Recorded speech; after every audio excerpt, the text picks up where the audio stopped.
The views and opinions expressed on this program are those of the hosts, guests, and participants, and do not necessarily reflect the official policies or positions of City World Media, LLC, or its affiliates. All shows are produced with full participant consent. City World Media does not claim ownership of any third-party music featured and uses all tracks only with proper permissions or licenses granted by their respective rights holders. City World Media operates in accordance with fair use and digital broadcast guidelines on all platforms. From my city to your world, we are City World. Thank you for watching.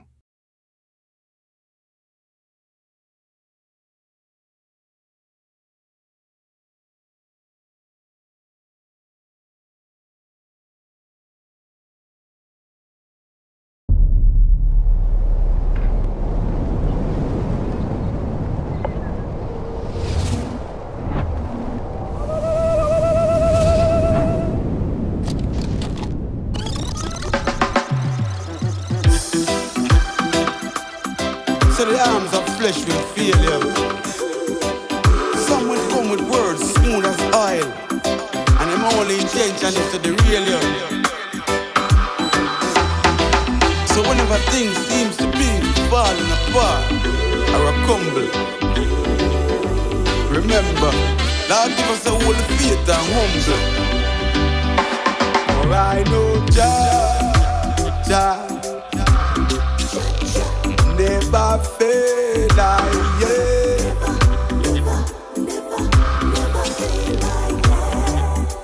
the blessings of Jah never fail, in my guide and protect. When family forsake you, make that motivate you. When a fake friend a play, I hate you. Make that motivate you. A side up, live and you learn.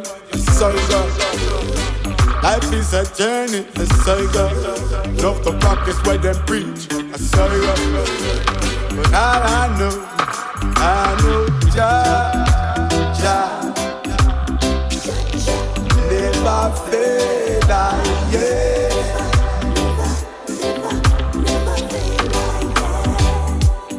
blessings of Jah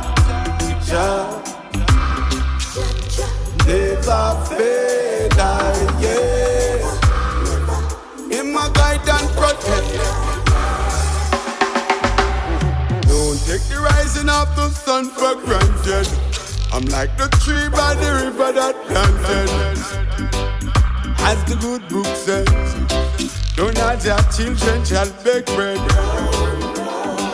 That is my shield and my buckler, my boss, if me I walk back. As I face each day, wicked heart can't get the best of me. Jah never fail,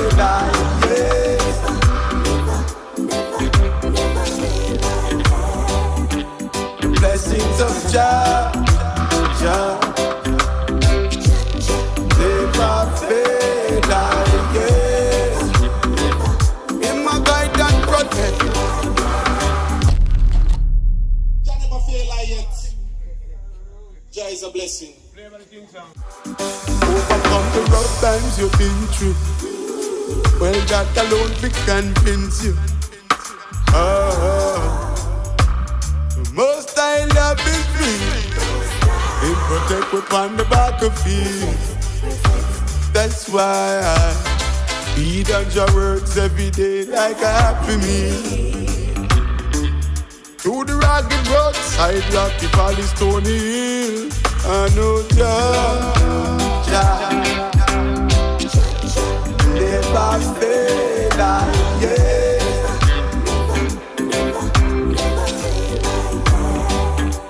the blessings of Jah never fail, in my guide and protect. Jah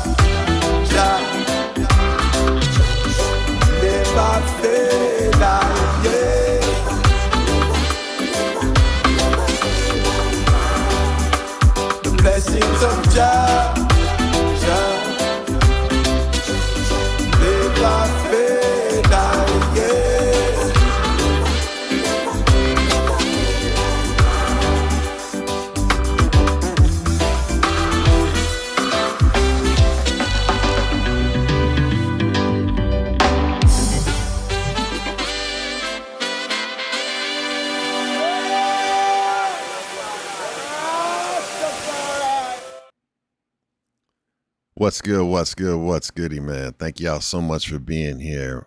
My name's Ghost Boogie.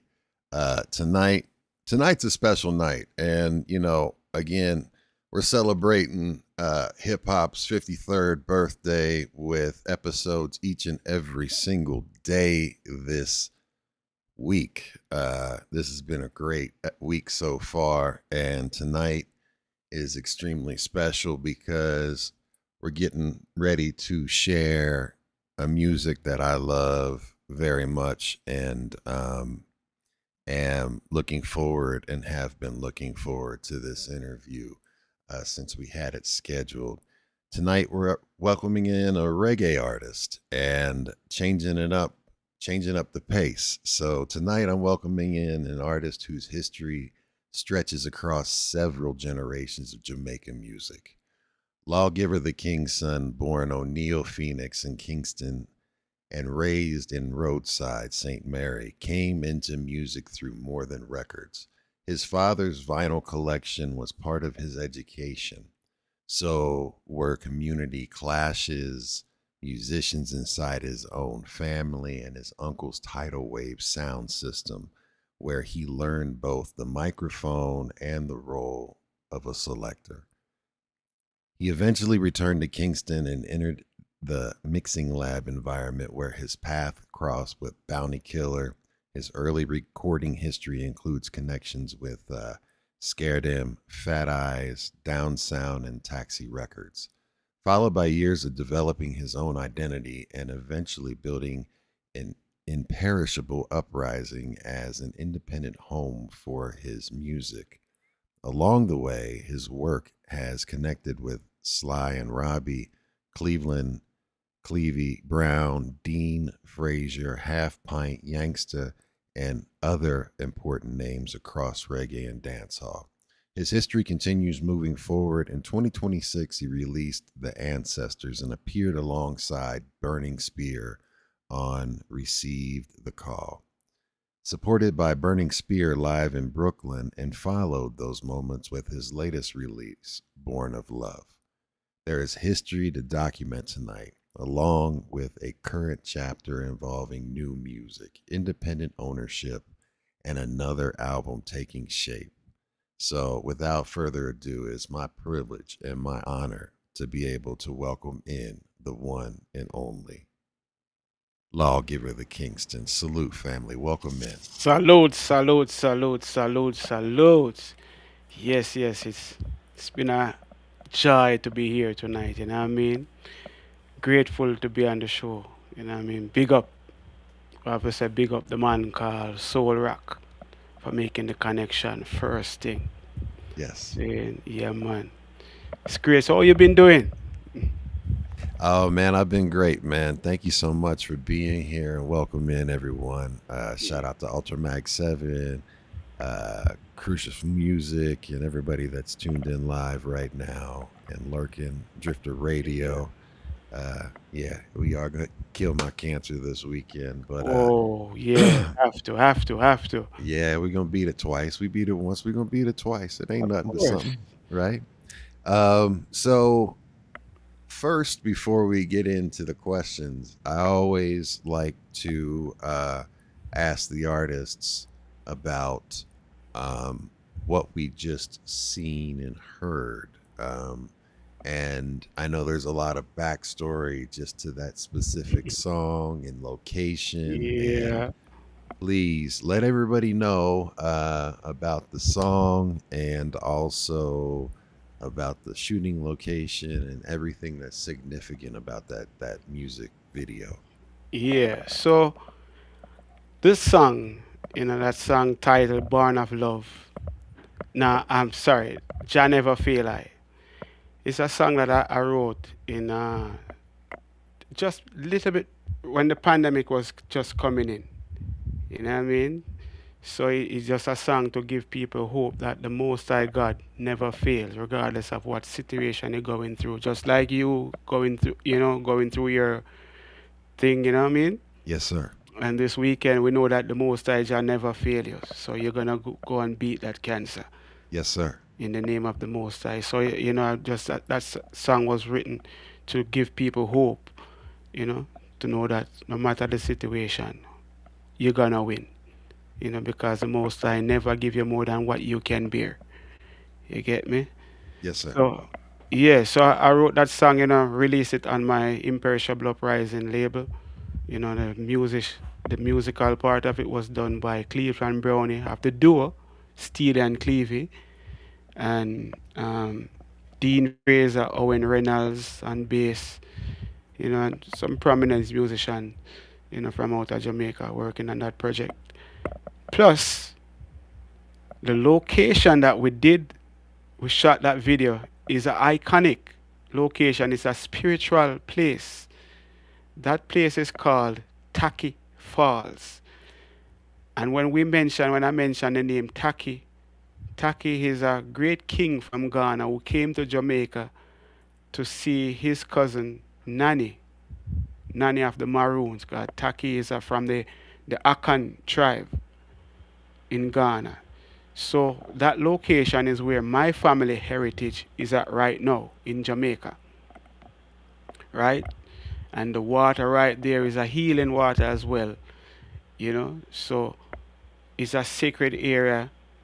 Taki also started the rebellion in Jamaica.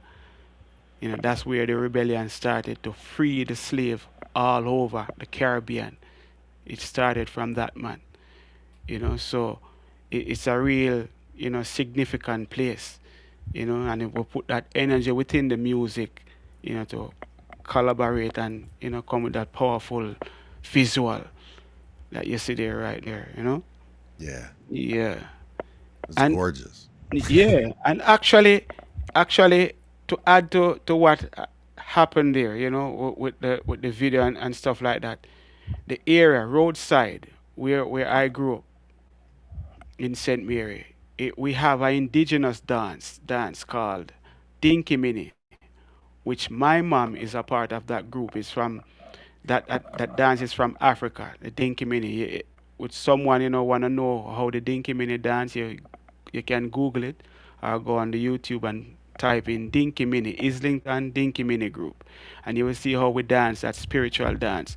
So my mama was always a cultural dancer, you know, and she's one of the founding members as well of the group. So I'm pretty rounded when it comes down to culture, you know, and roots in Jamaica with the music and the culture as well. Yeah, Yeah, yeah, absolutely, and it's a beautiful song too.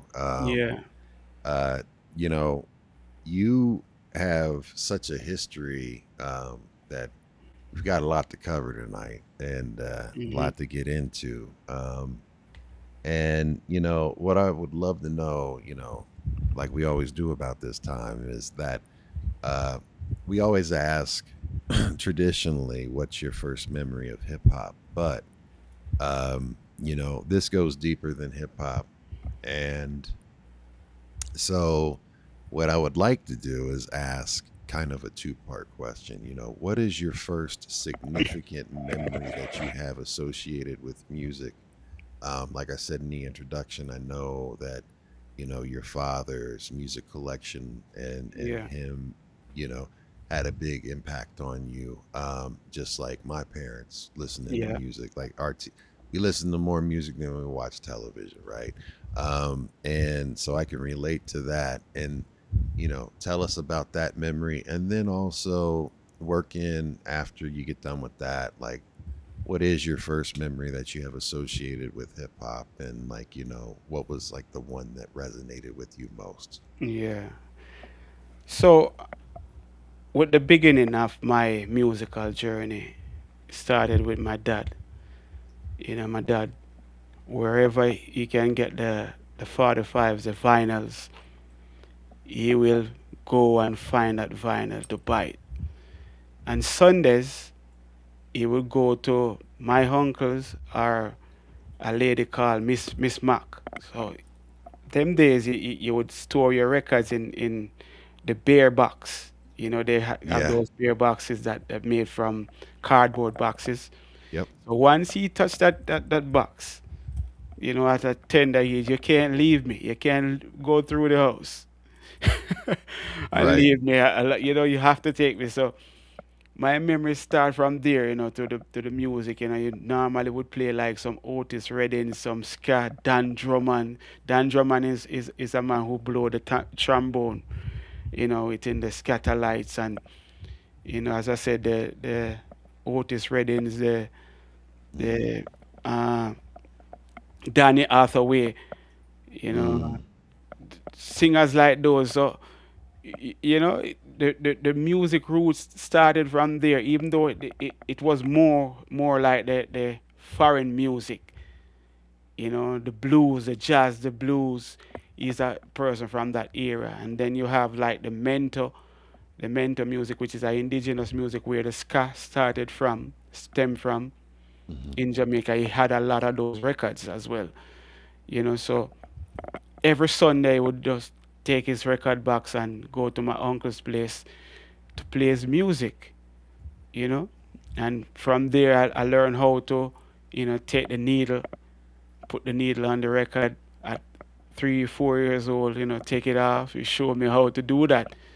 So it molds me into a beast of knowing music, from the root, and, our good song should sound and stuff like that. Moving from there, my uncle as well, my uncle, a matter of fact, I had two uncles in the music. I have one in a group called Jug Johnny and the Italize, who is from the ska era as well. You know what I mean? So I learned from him as well, putting out records in those times. And plus my uncle who have the sound system, Tidal Wave Sound. That's where I learned to, do my MC thing around the microphone, freestyle all day and musical clashes with my peers in the community. So the whole thing started there, giving me a real highlight in my community. And because of, doing these stuff, it gives me the opportunity to go back to Kingston one after, I think it was a summertime. There was a guy who had what we call a sawmill in Jamaica. I don't know what they call it here in the United States, where they used to cut the wood, to make board. Yeah. So yeah. Yeah, yeah, yeah. So they call it the sawmill in Jamaica. So that guy have a sound system, and he was cutting dub plates to go to a clash, right? So I was on the farm where that sawmill in the woods, with them, and I was the chef. And that time I was about 16, no younger, about 16 years old. But I was the chef for the site. So when he said that, I want to go to Kingston to cut some dub plates with these guys. There was a guy on the farm who is a singer, and he knows about the movements in the city with the sound system and the studios where to go. So I said to the man, hey, I have a tune, I want you to listen my song. So I just all right. He said, yeah, let me hear it. And I take the microphone, and them time you have to talk hard lyrics against another sound system. So I was like, them get nervous and cold sweater wash them a tremble like a leaf because we better than them. And the whole site get busy. So I got the opportunity that Friday to go to Kingston the Saturday to cut the dub plates, you know. So, you know, being exposed at that time to a studio, it was like when I came back to my community that Saturday night, the whole community was like waiting for us at the bus stop. I said, hey, how was it? So I was like this big star, this young big star in my community at that time. That Yeah, had to feel good. yeah, man, it was a good vibe. Yeah.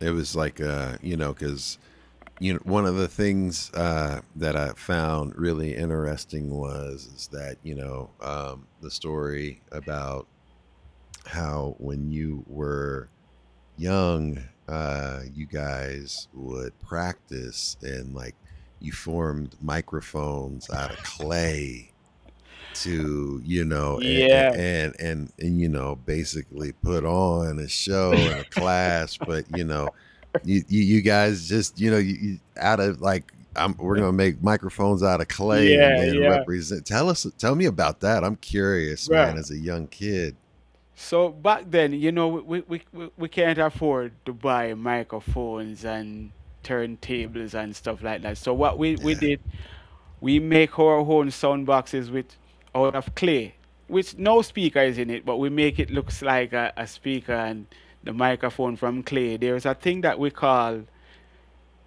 John Crow beads. You know, they are red, and we just stuck them in the microphone to make it look, you know, yeah, beautiful and stuff like that. So we would like clash with each other, singing other songs like from Brigadier Jerry to Ninja Man to whoever is at Papa San, whoever is at that time. We always sing their songs plus our songs, to create a vibe, you know. So that's that energy, to show you how serious we were about the music at that time, to make your own music and yeah. own build your own vibes in your community. It was a really good thing. Even we have our own dances, like me and my cousin and a couple guys from the community would come together and we keep dances just by just singing with no rhythm, no physical rhythm playing, not we just get our own clay microphone and we start to sing and we collect our little change, what I mean? And someone would give us 20, 10, whatever silver. We have a whole silver pan with full with silver money when we finish. We DJ until we sweat. So Hey, man, that's real right there, yeah, though. man, it was a really, really good vibes. But as you asked a question, which I supposed to mention too, about the hip hop, you know, Hmm. how I got introduced to hip hop. It was like in the early 90s, mid 90s, somewhere there. Okay. When cable TV was getting more popular in Jamaica.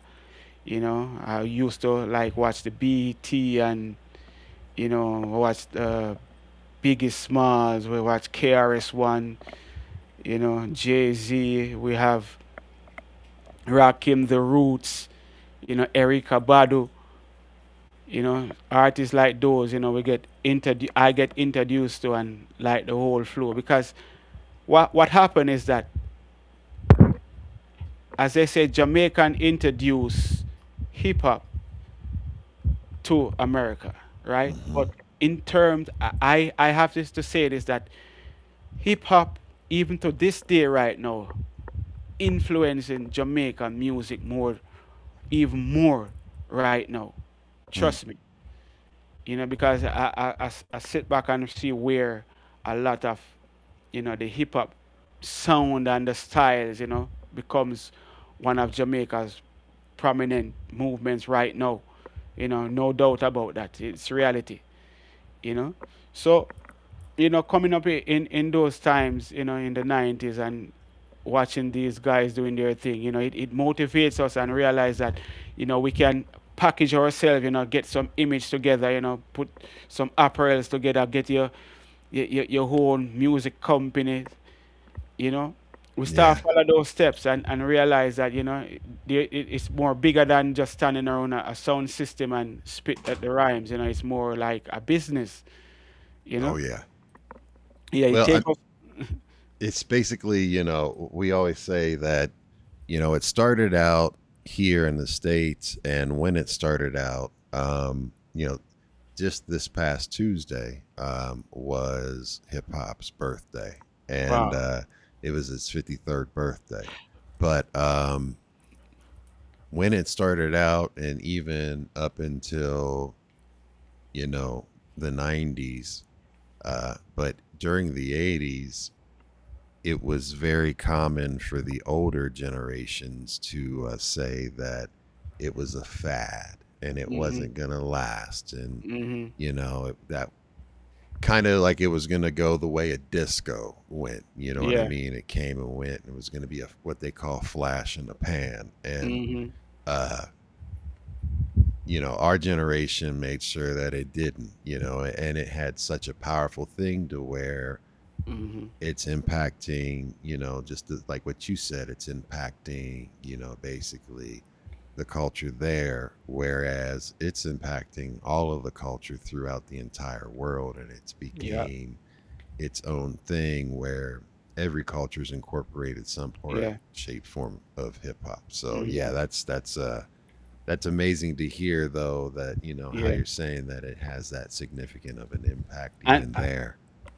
and to add to that as well, what I learned is that hip hop is an actual culture. Hmm. Hip hop is a culture, not Yes. just the music. Nope. Rap is the music, but hip hop is a culture and it's a movement. Because the graffiti that goes with it, the dress styles, like you have that bowl hat and stuff like that. Yeah. It's a whole thing, and no one can deny this. Hip Yeah. hop influenced the world with that vibe. You know what I mean? So we shout out to the founders, to the ones who are representing, in hip hop to this day. Yeah, man. So Yeah. good stuff. It's amazing, and I love it. But there's no doubt about, especially come, at any point in time, you can look back, through hip hop's roots and history, that how the Jamaican culture and reggae music had and still has a very big impact and influence Hmm. on hip hop culture, and it's been a part of hip hop. I mean, especially when it started happening in the 90s, where there was a lot of crossovers. You had Hmm. Supercat, Mad Lion, even before that, I mean, KRS-One and Hmm.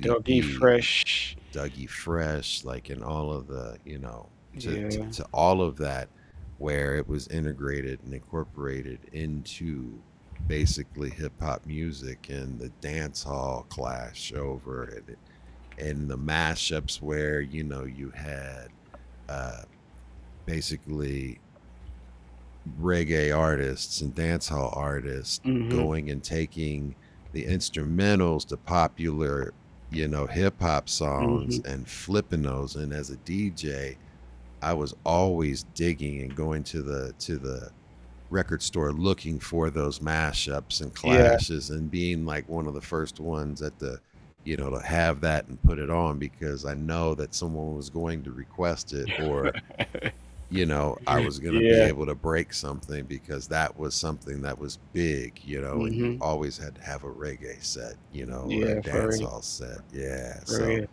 because it's good. It's good. It's good energy. It's good uh, music in regards to high vibrational, happy music. And uh, Yeah. it always is, whenever you go somewhere, regardless of the crowd, if it's a mixed crowd or not, you put on some reggae music, people are going to react to it in a positive way. For real.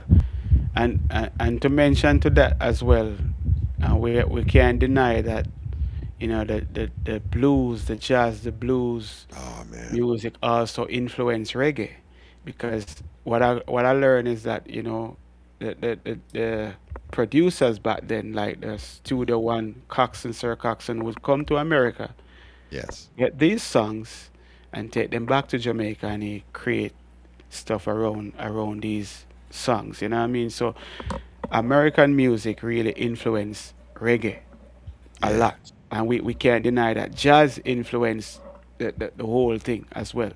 We can't deny that. So it's a whole melting pot of, each one teach one, each one build one, up to this point, and we Yeah. can't deny that it's a whole family connection when it comes to the music, from Jamaica and here in America. You Yeah, I'm know. gonna take you back to basically the first question. What was one of your father's favorite songs to play? Or what was one of your favorite songs that your father used to play a lot? This Otis, is Otis Redding sing this song? In. these arms of mine. Yeah. Yeah. You know, that's one of his favorite. Otis Redding, man. Yeah, yeah. Amazing Oh, it's artist. really, Died yeah, too soon. yeah, for real, for real. And he always play this Danny Hathaway as well. Wow. Yeah, Donny Hathaway, Yeah, yeah, he always gets me in my feelings. That's someone I play a lot. yeah, That definitely is someone I play a lot because yeah, I like soulful music and I mm, even like ballads and like yeah, music with emotion. You know yeah, what I yeah. mean? So that right Hmm. there in itself, absolutely is dope. And shout out Yeah. to Soul Racks in the house. Yes. Salute. Salute. Soul Rock. Thank you for hooking this up, and it's thank you again. Make sure you follow Soul Rack because he has an album out now called Welcome to America, and it's a Good one. single. And he just also released another single in conjunction. He's featured on a single with someone that we interviewed on Monday, and that's Al J from Black Yeah. Medine. So support, support, support. Yeah. He's number 2 on the top 30 college rap charts. So run it up, run it up, run it up so he gets number 1. And he's over the top of people like DJ Premier right now and The Alchemist. He's Hmm. above that. So salute. Salute Soul Rock. You know what I mean? Yes. Big up. Always in the movements, supporting. Yeah, man. Lawgiver, your family gave you 2 different musical classrooms. You had a ska connection through Jug Johnny, and then Tidal Wave Sound Systems through your uncle. Hmm. What did you absorb from those 2 traditions, and what and where did you hear those lessons in yourself today? So, with the sound system from my uncle, Yeah, that gives the way how to freestyle within the music, be rounded because when you're a sound system DJ or performer, whatever rhythms come at you, you just have to work with it. It's unorthodox, and it taught me how to, go out there and perform for an audience, yeah, you know, and know, being a selector as well, you know what song to pen, how to present the song, because as a DJ, you know that a DJ will always be a good producer or a good artist because you know how to formulate a song, you know what word to put at the beginning and what to put in the middle. So being around the sound system, you know, I learned how to do that.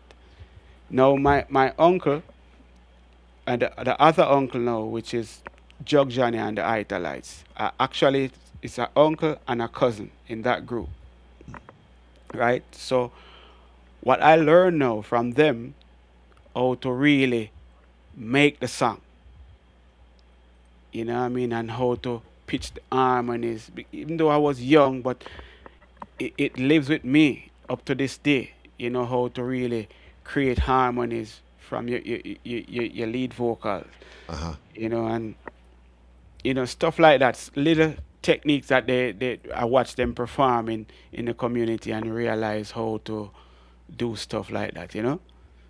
yeah. Yeah, That's dope. I mean, with being in such a musical family or a family with such a musical historic background and involved in the culture as much as they hmm were, could only shape.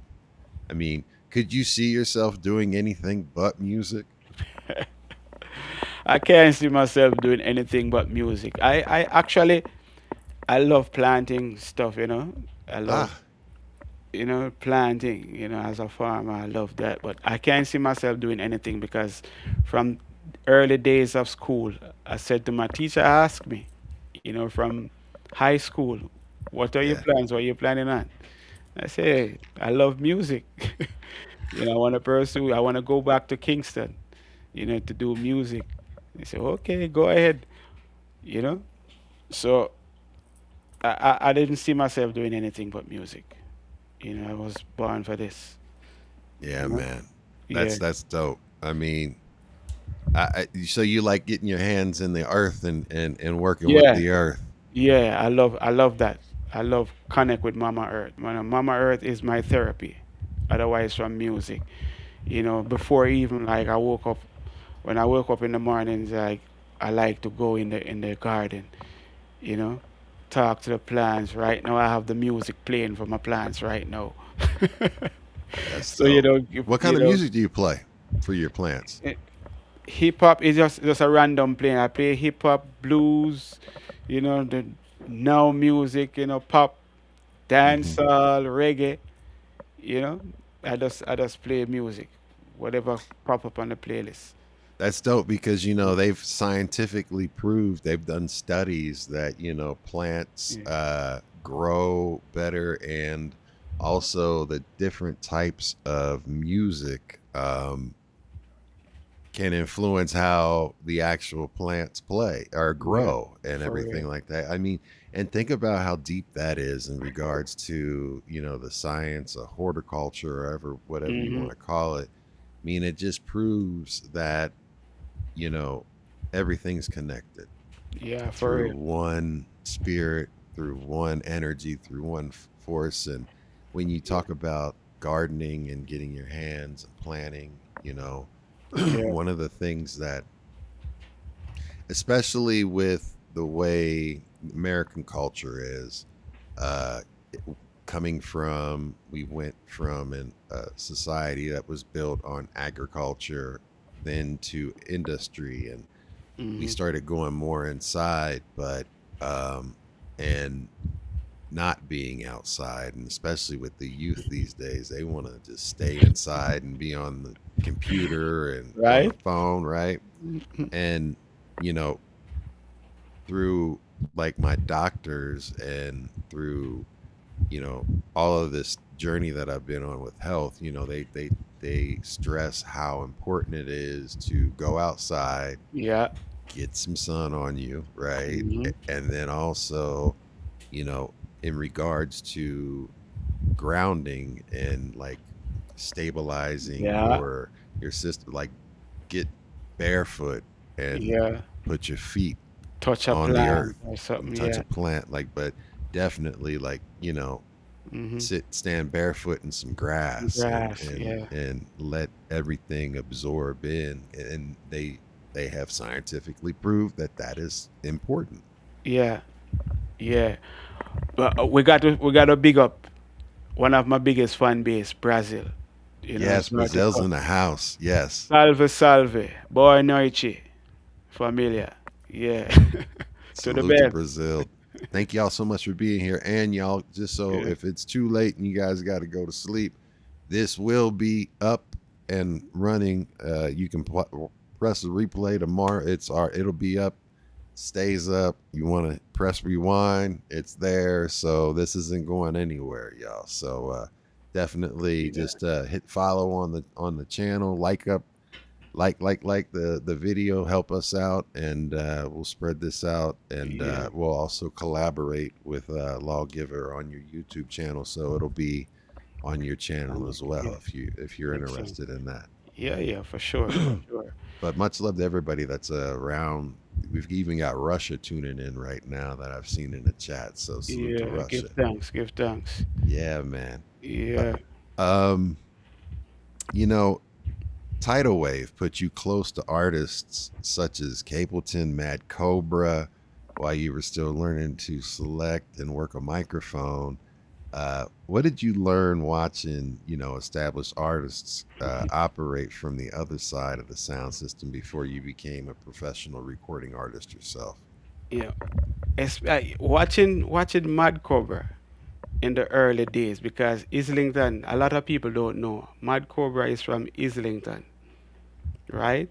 He's from Okay. the same community. Went to school at Islington. So watching, as we call him, Everton those days, not never Mad Cobra. We call him Tan or Everton, right? Gotcha. Watching him doing his craft, them times, it was really a joy, to see him doing his thing. And I've learned a lot from watching him performing. Capleton, I attend the same school as I did as well. Watching him perform at our graduation, ball that night, it was a beauty. My uncle's sound system was playing, and he just came by the school to perform that night. Watching him perform, it was awesome because I was like the one who picking up the records, handing to the selector. I was Yeah. like more the one who knows the songs to play next. So, watching You them. were the selector. He was Yeah, he was yeah, just yeah. the instrument. He was the guy that was operating. Yeah, yeah, operating, yeah, Yeah. you know. So, That's dope. so watching them doing their thing, and other artists as well. Even I should mention too as well, Nicodemus. If one's been Man. following, Nicodemus, Yes, sir. Super Cat Nicodemus. Nicodemus is a cousin of mine. Wow. Wellington is my first cousins from Islington, same way. So Wow. the music bloodline, it runs straight through me. You know what I mean? So watching all these artists coming through Islington performing on my uncle's sound system, who had one of the leading sound system, it gives me a lot of leverage up to this day.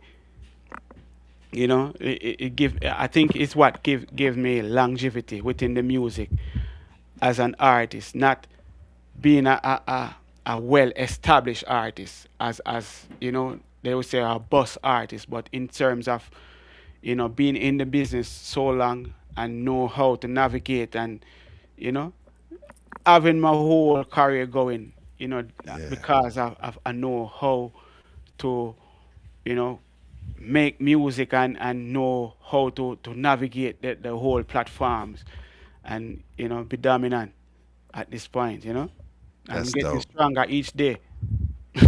You know, when because with Mad Cobra, I have my first memory of Mad Cobra in high school when the song Flex came out, man. Like Wow. that song right there, when he dropped that was huge. Wow. And also I gotta give him mad props because like uh I think I was in high school when that dropped. I'm almost positive. But shout out to him because there was many parties and many of school dances and everything when that came on that I Yeah. enjoyed those dancing sessions with the ladies because you know I mean Flex is man, come on man, it's Mad What? Cobra. Yeah, man, like yeah. And then you said Super Cat with I mean and Nicodemus, like my Yeah, gosh, like all Nicodemus. of them, man, like Yeah. such humongous clashing with the hip hop culture, American culture, and Yeah. pop culture. That was it. Like, yeah, To tell you a story too as well. You yes, know, please. to tell you this story with me, how the love for me with music, and I love this interview because it gave me the chance to dip into some areas which I have never touched. Okay. So, um, watching Nicodemus perform, there was Stereo One sound, or Stereo Mars or Stereo One, right? Was playing in my community. My mommy went to the market, right? So I have to push the hand. We have a thing called the hand cart that we pushed, me and my brother, right? So Mm-hmm. we went to meet our mom at the square, because when she sell the products at the market, we have to meet her in the Saturday evening to take her back home. So what happened is that Stereo Mars was playing in my community, and that was a big opportunity now to see Ninja Man, to see Nicodemus, to see Wickerman, Captain Barkey, Lieutenant Stitchy. These are legends in reggae music, if Yes. one don't know. So seeing this, knowing that these artists coming in my community, I say I have to see these artists. So what I did now, my mom, when we went to meet my mom, those times we got to get, it wasn't a lot of electricity in our community, so we have to get the oil, the kerosene oil, right? Hmm. I brought a bottle to buy the kerosene that Saturday night, right? So what I did on purpose is left the kerosene bottle in the shop behind the door and pushed the cart halfway with my brother, right? And then I pretend as if I forget the oil bottle. I said, "Oh, bottle at the, behind the shop door," and he said, "Oh, go get it." I went back, took the oil, took up the bottle, and hide it at a different spot, and then went to the dance. So, Oh so man.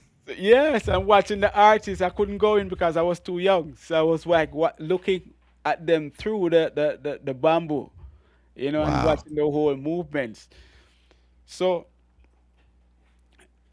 with being at that dance, the song that you posted with the big sound song, Mm. that dance inspired that song. Got you. I love that song. When I heard that, I was like, I gotta select that one. Like Yeah. this is my, Even yeah. the video, it's my childhood days because when I watched these guys do their thing, Hmm. right? I had a uncle in Kingston. He came over because he's from Grand Spain and Stereo Mars is from Grand Spain. So he came with the sound system, to attend the dance. So now when I head home now to go inside the house, it was a problem with my mom.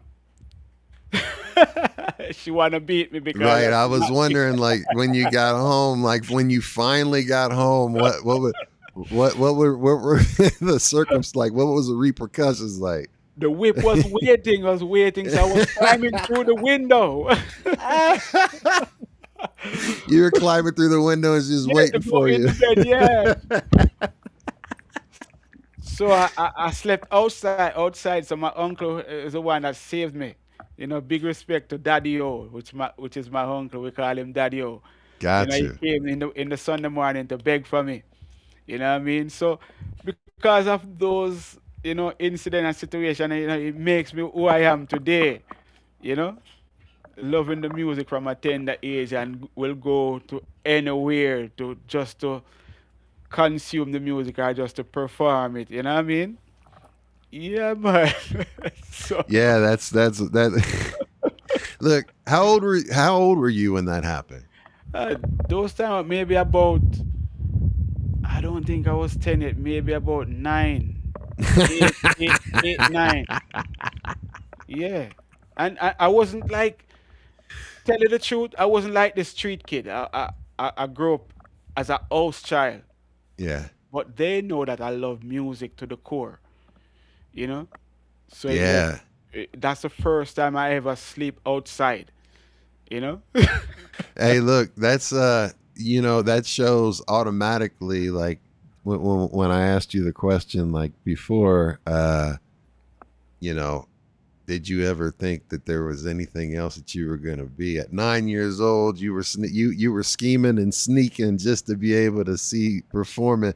Like at 9, that takes, like, at 9 years old, like that's definitely before, normally when youth start getting and participating in that type of Yeah, man. behavior, as far as Yeah, that yeah. goes, especially if you were someone, like you said, that wasn't a street kid. You were very much in the house and respectful, and you know what I mean, like that. But you Hmm. were like, not today. I'm gonna see this. I'm gonna see this concert one way or the other. Were you the only one peeking in, or were there other kids in there, like, with you, like trying to peek? And There were other kids there, yeah. but those are street kids.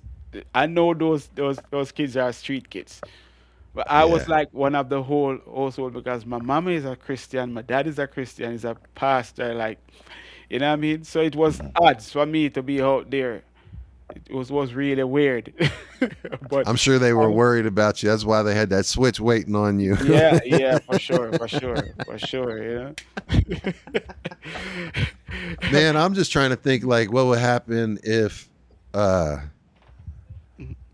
mean my kids are 14 now, so I'd have been real tight. Like, and then especially like back in those days, there were no cell phones, there was no communication, no Yeah. nothing. Like these kids nowadays, they want phones early, and quite honestly, they Yeah. always have their phones on and powered up because those Yeah. are like little trackers. I can see exactly where they're at any point in time. Yeah. Like, all right, Right. like I know where you are. Like, Yeah. don't lie to me. So that's crazy though. That's a Yeah. great story though. Thank you for Yeah. sharing that, man. Because that's yeah. That takes But me back to like I used to do. I tried to tell my kids about me growing up, and you know, my generation, I would say, is probably one of the last generations where, and you're the same age as I am too, because I was born in '76. I'm 50 this year, and I think you're yeah. 75, right? Yeah. Yeah. So, so you're 51. And we're gonna talk about your birthday coming up next, but Yeah. like our generation definitely was the last generation where you know, they had to run commercials on TV here in America Mm-hmm. saying, do you know it's like 10 o'clock or it's 9 o'clock at night? Do you know where your children are? To remind the parents that, like, hey, Yeah. you got kids out here, because we were allowed, like, I would wake up in the morning, like, I wasn't allowed in the house. It's like, if I was inside the house, even from my grandparents, they were like, what are you doing inside?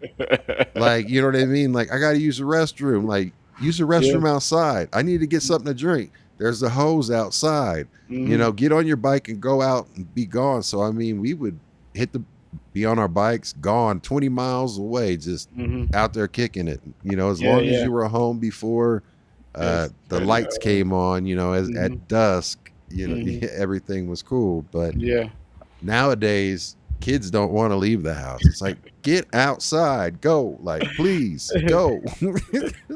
I mean, No, sorry. no, please go ahead. So for me growing up, the truth be truth, you know, I wasn't this loose kid around. You know what I mean? Yeah, I was one of those kids who well behaved because my parents are strict. But the only thing when it comes to music and sports, my sports was like cricket. You know what I mean? You know, you're from the Caribbean. Cricket is one of the most dominant sport in those times. Never gotcha. football. It was more Okay, cricket. So cricket and athletics. So I would be like at every cricket game. They know that I love this sport. You know, I play for my school, you know, be the captain and whatever. So my parents will allow me for that. But you see, the dancehall now, because the dancehall is a total different thing. They're not there, they know what happened. So I sneak out to that dancehall. It's a no, no, you know. But my dad, you know, in time to come, you know, after I start performing on my uncle's sound system, when my dad like go to the streets or stuff like that, you know, a couple of people on the road would say, "Hey, your son got talent. I heard him last night and he was really kicking it last night." You know, encourage him. So my dad, out of everyone in my family around, my dad always be the one to encourage me up to this day. You know, he supported me, you know, always, hey, go get it, go get it, go get it. My mom was like, nope. Even the day when I was getting the opportunity to go to the studio for the first time, it was a no from my mom, you know. gotcha. But my dad said, hey, allow him to go do him thing. I was like 16 at that time, you know, and he asked for me to go, and it That's worked. amazing. Well, he was the one that put the music in you. I mean, Yeah, right? yeah, So, I for mean, sure. you know, that's your core memory growing up is, you know, Hmm. your first memories are hearing your father play music, and that influenced your ear and influenced who you are. Because I Yeah. know the music just same way for me. Like, you know, my Hmm. parents playing music that influenced my journey and basically my personality and identity. So I totally Yeah, can relate with that. Yeah. for sure, for sure, for sure. You know, were you gonna say something else? Yeah, I mean, Yeah, I want to add too as well. please. Yeah, Yes. as I said, within my family, right? As I said, Mm. my mama is a founding member of the Islington Dinky Mini Group, and they have a lot of things that would look at like folk songs, traditional, African songs, African influence songs, which they chant. So I have a lot of those melodies and ideas embedded in me. They have instruments that there's nowhere that what we come across. Even I Google it the other day. There's a specific instrument that we make, and I make that instrument often in Jamaica, in Islington, roadside actually. It's called the benta, right? No one man can play it. Have to have two-person play it. Mm. So you have a thing called the godi. It's a fruit that you scrape the inside out, Hmm. what inside, and you get the fruit to dry. Put some rum in it for the sound because the ancestors, is a thing that wakes the ancestors, the sound. Okay. And it's really spiritual. The Dinky Mini movements is a spiritual music. No matter what artist it is, our sound system, whatever string up in an area, once Dinky Mini is on, that's where the crowd is gonna come. Because the energy, the ancestral energy from that music, it's so powerful and pulling. It's gonna pull each people, each one to that specific direction. So, these melodies that I learned from a child growing up, and it's embedded within us. As I said, we are from a specific area in Ghana. You know what I mean? From the Akan. I'm the indigenous bloodline. So there's always some melodies, being whispered by the ancestors. That's the reason why let's say like the Capetans, the Nicodemus, they are from this soil, that part of the soil. So we have there's a special sound or melody that rings in our head at times. So all we have to do is open our mouth and express ourselves, and it comes out. So shout out to the elders and the ancestors that bequeathed those stuff unto us up to this point. And that's the reason Yes. why I don't even worry about music anymore. I say, hey, you don't bust as yet. We call it bust. Or when last year, or who is gonna bust? We don't worry about bust. We just make music and be happy about what we do. You know what I mean? And growing up in roadside St. Mary, it gives me a lot of leverage, how to harvest these energies and put it back in the music. You know what I mean? Mm. When I perform, it's just strictly spiritual energy you can get from that, from a sound and my whole performance. It's easy to go in trance once I'm performing through the ancestral Yeah, energy, you know what I mean? that's Yeah, dope. So you just, yeah, I mean, like it literally just is flowing through you and coming straight yeah, from the heart, right? yeah. With everything. Eh, Yeah, I would like you to, whenever you get the chance, Yes, sir. just go and Dinky Mini dance. I say Islington Dinky Mini. Or just link me and I'll send you the information. I'll send you Yes. Yeah, stuff like that. definitely send me the information because you have my phone number, you have my email, Yeah, you got all of it. Uh, yeah, man. I would love, and then hopefully this isn't the last interview because when you put out new music and everything like that, I'd love to be able to feature it and play it for the folks here live and have you, uh, you know, For discuss sure. it and talk to the folks. We have a listening party. It will be a pleasure. As the pleasure would be all mine, family. I Yeah, love doing that. man. Yeah. I Hey, hope I hope your people are understanding my because I know that oh, you're sometimes that's the good. part. Nah, man, like the chat's pop. We got a lot of people watching right now. You are good. There's no Yeah, yeah. problem, man. Like, Sometimes I go in my indigenous sound. nah, you're My good. native sound.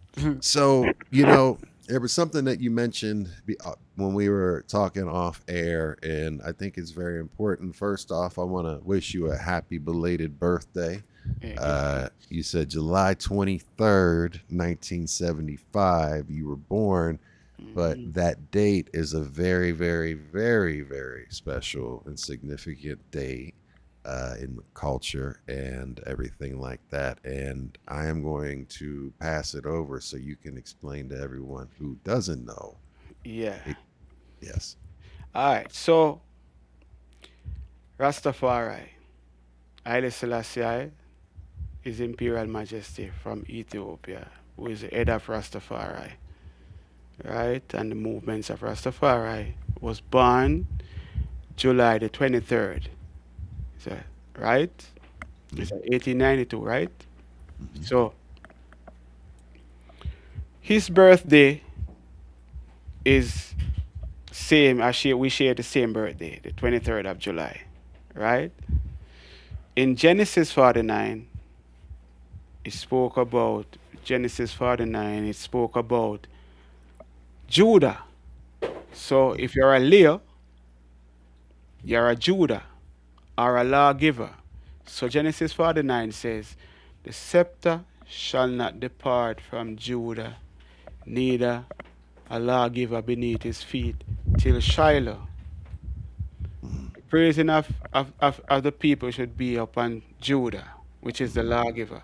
So this is where lawgiver comes in. Because I'm a Leah, and you consider lawgiver as a Judah, the lion of Judah. Yes. You know what I mean? So we have the scepter naturally to how it's set. And we're in Leo time right now. Yes, we And are. today is a significant time, which is a new portal open right now. So having this conversation right here is a new beginning. So I Yes. know that you're gonna beat that cancer. Thank you so much. I appreciate So that, fam. yeah. Yeah man, it's natural. Oh, cold bump on my skin. Yeah, I do too. I got it too. Because yesterday, like when you said it's an important, significant time. Yesterday was a special day in regards to we had uh, all planets were aligned, and also at the very same time, which is extremely rare, we had an Eclipse. eclipse, a full Yeah. total eclipse. At the same time, all the planets were aligned, and Yeah. cosmically, that's a very rare occasion, and it happens only so many hundreds of years. Sheila. Yeah, yeah. Yeah, yeah. So it's Yeah. dope. Yeah. So now to continue on the lawgiver thing, the Yes. name. So as we say, the scepter shall not depart from Judah, neither a lawgiver beneath his feet. That's where the lawgiver comes from, Yeah. right? And the king's son, being high born in Kingston, Jamaica, and Haile Selassie is the king of kings. I'm the king's son from Kingston. From Kingston. Yep, the king's son from Yeah. Kingston. That's the reason why I released that my EP that got me on this one of the biggest festival in the Caribbean. It's called Reggae Sumfest. I released my EP titled The Kingson from Kingston, and it did so well that they booked me for that festival, Reggae Sumfest. So you know within the faith of Rastafari, it depends on what month you're born, and we have Judah, we have Naphtali, we have Reuben, Simeon, Levi. We name all these months. So I represent lawgiver or Judah. So that's how my name comes up. You know, That's yeah, dope. That's very dope. And that basically has shaped your identity going yeah, forward. It's been very much ingrained in you, and you take that yeah. to heart. So I, I, I love it. yeah, actually, since I used to be my name when I met Bounty Killer, which we're gonna talk about that.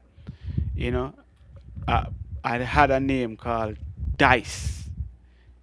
They used to call me Dice Man. Hmm. You know what I mean? So I move on from Dice Man to Dice. When I recorded for Bounty Killer named me Stone Dice because my vocal is so strong. He said, you have a gravelly type of sound, so your name is Stone Dice, and he released the record under Stone Dice. You know what I mean? So been through, that whole segment, I move with a group called Newborn Thugs, which is True Honest United Ghetto Stars. So I was there with them producing because I was more like into production as an artist, but earlier I've been producing songs with Bounty Killer, um, some local acts, Jigs the King, Elephant Man, yeah, Mr. Yeah, Lex, so many from Capleton, Vibes Cartel, you know, yeah, for real, So there's been a whole lot of journey for me coming up, changing names. So being when I recorded Big Sound for Sly Robbie, which we're gonna talk about, you yeah. know, that is when I changed my name to Mm, LawGiver. It was LawGiver, and then I move on to LawGiver The Kingson because each time, I'm not like 20. So I'm saying this for another artist who is coming up or who is in the game.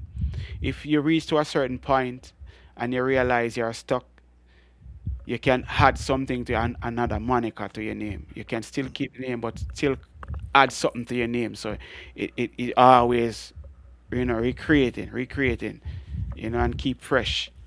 So this is what I do. So this is yes. why I end up with the Kingson at the moment, and it makes sense, you know. No, it makes total sense. Like, I think you should just.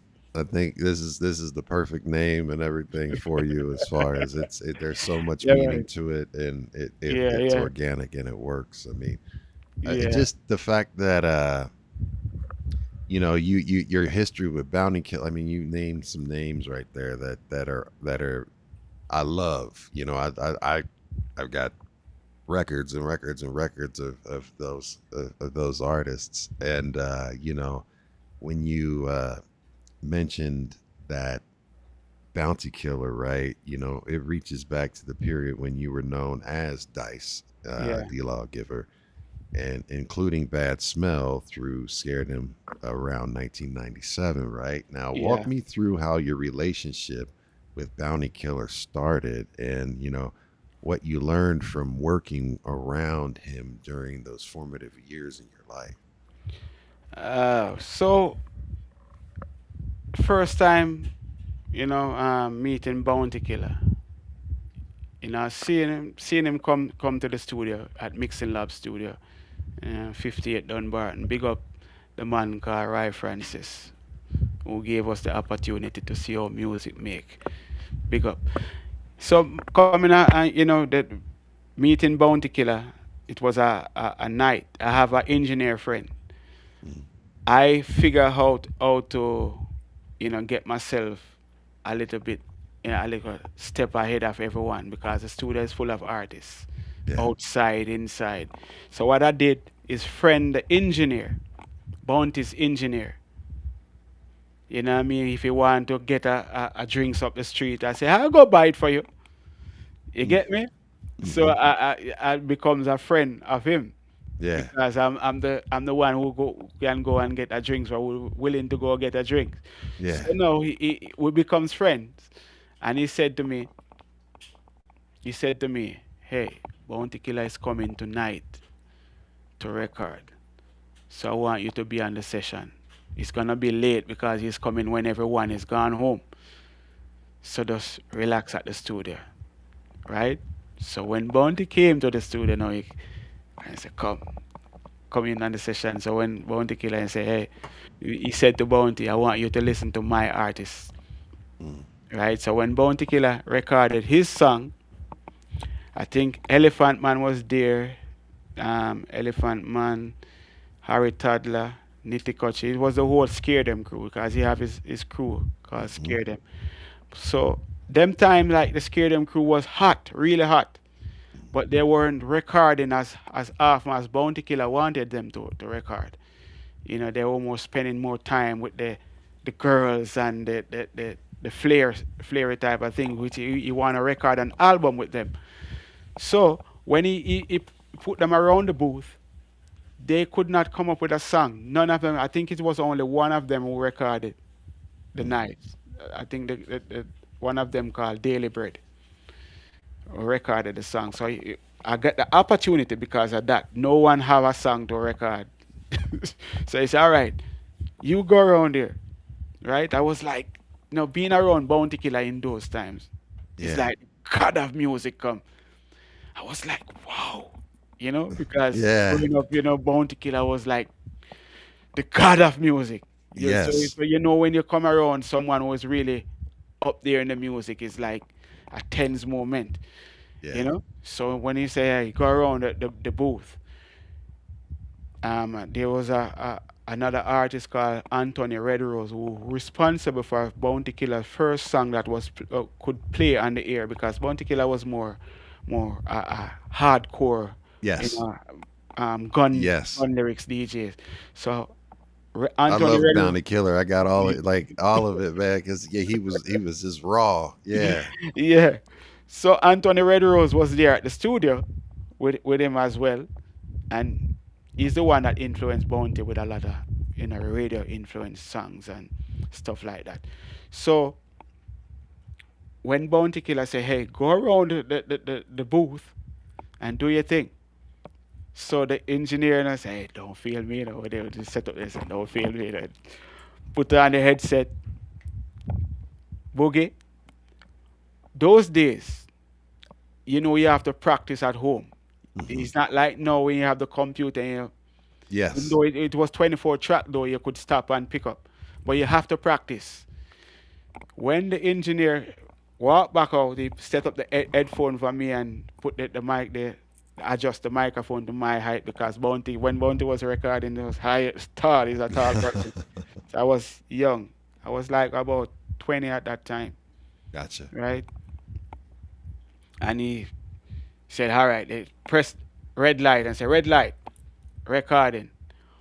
One hit, one take from start to my lyrics finish, but the rhythm never finished because it wanted another verse, you know, to Hmm. finish the song. And when I started with Bounty Killer, I said, don't, and I said, hey, that's the amount of lyrics I have.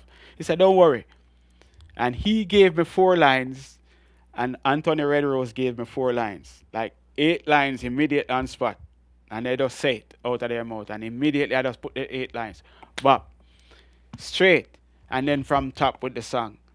And it was recorded. The next morning, when he recorded the song, his girl, Bounty Killer girl, came in. That it was Angel them time there. His girl that time Hmm. was Angel, Yeah. right? When she came in the studio the night and heard the song, she asked Bounty Killer if that is him, Bounty.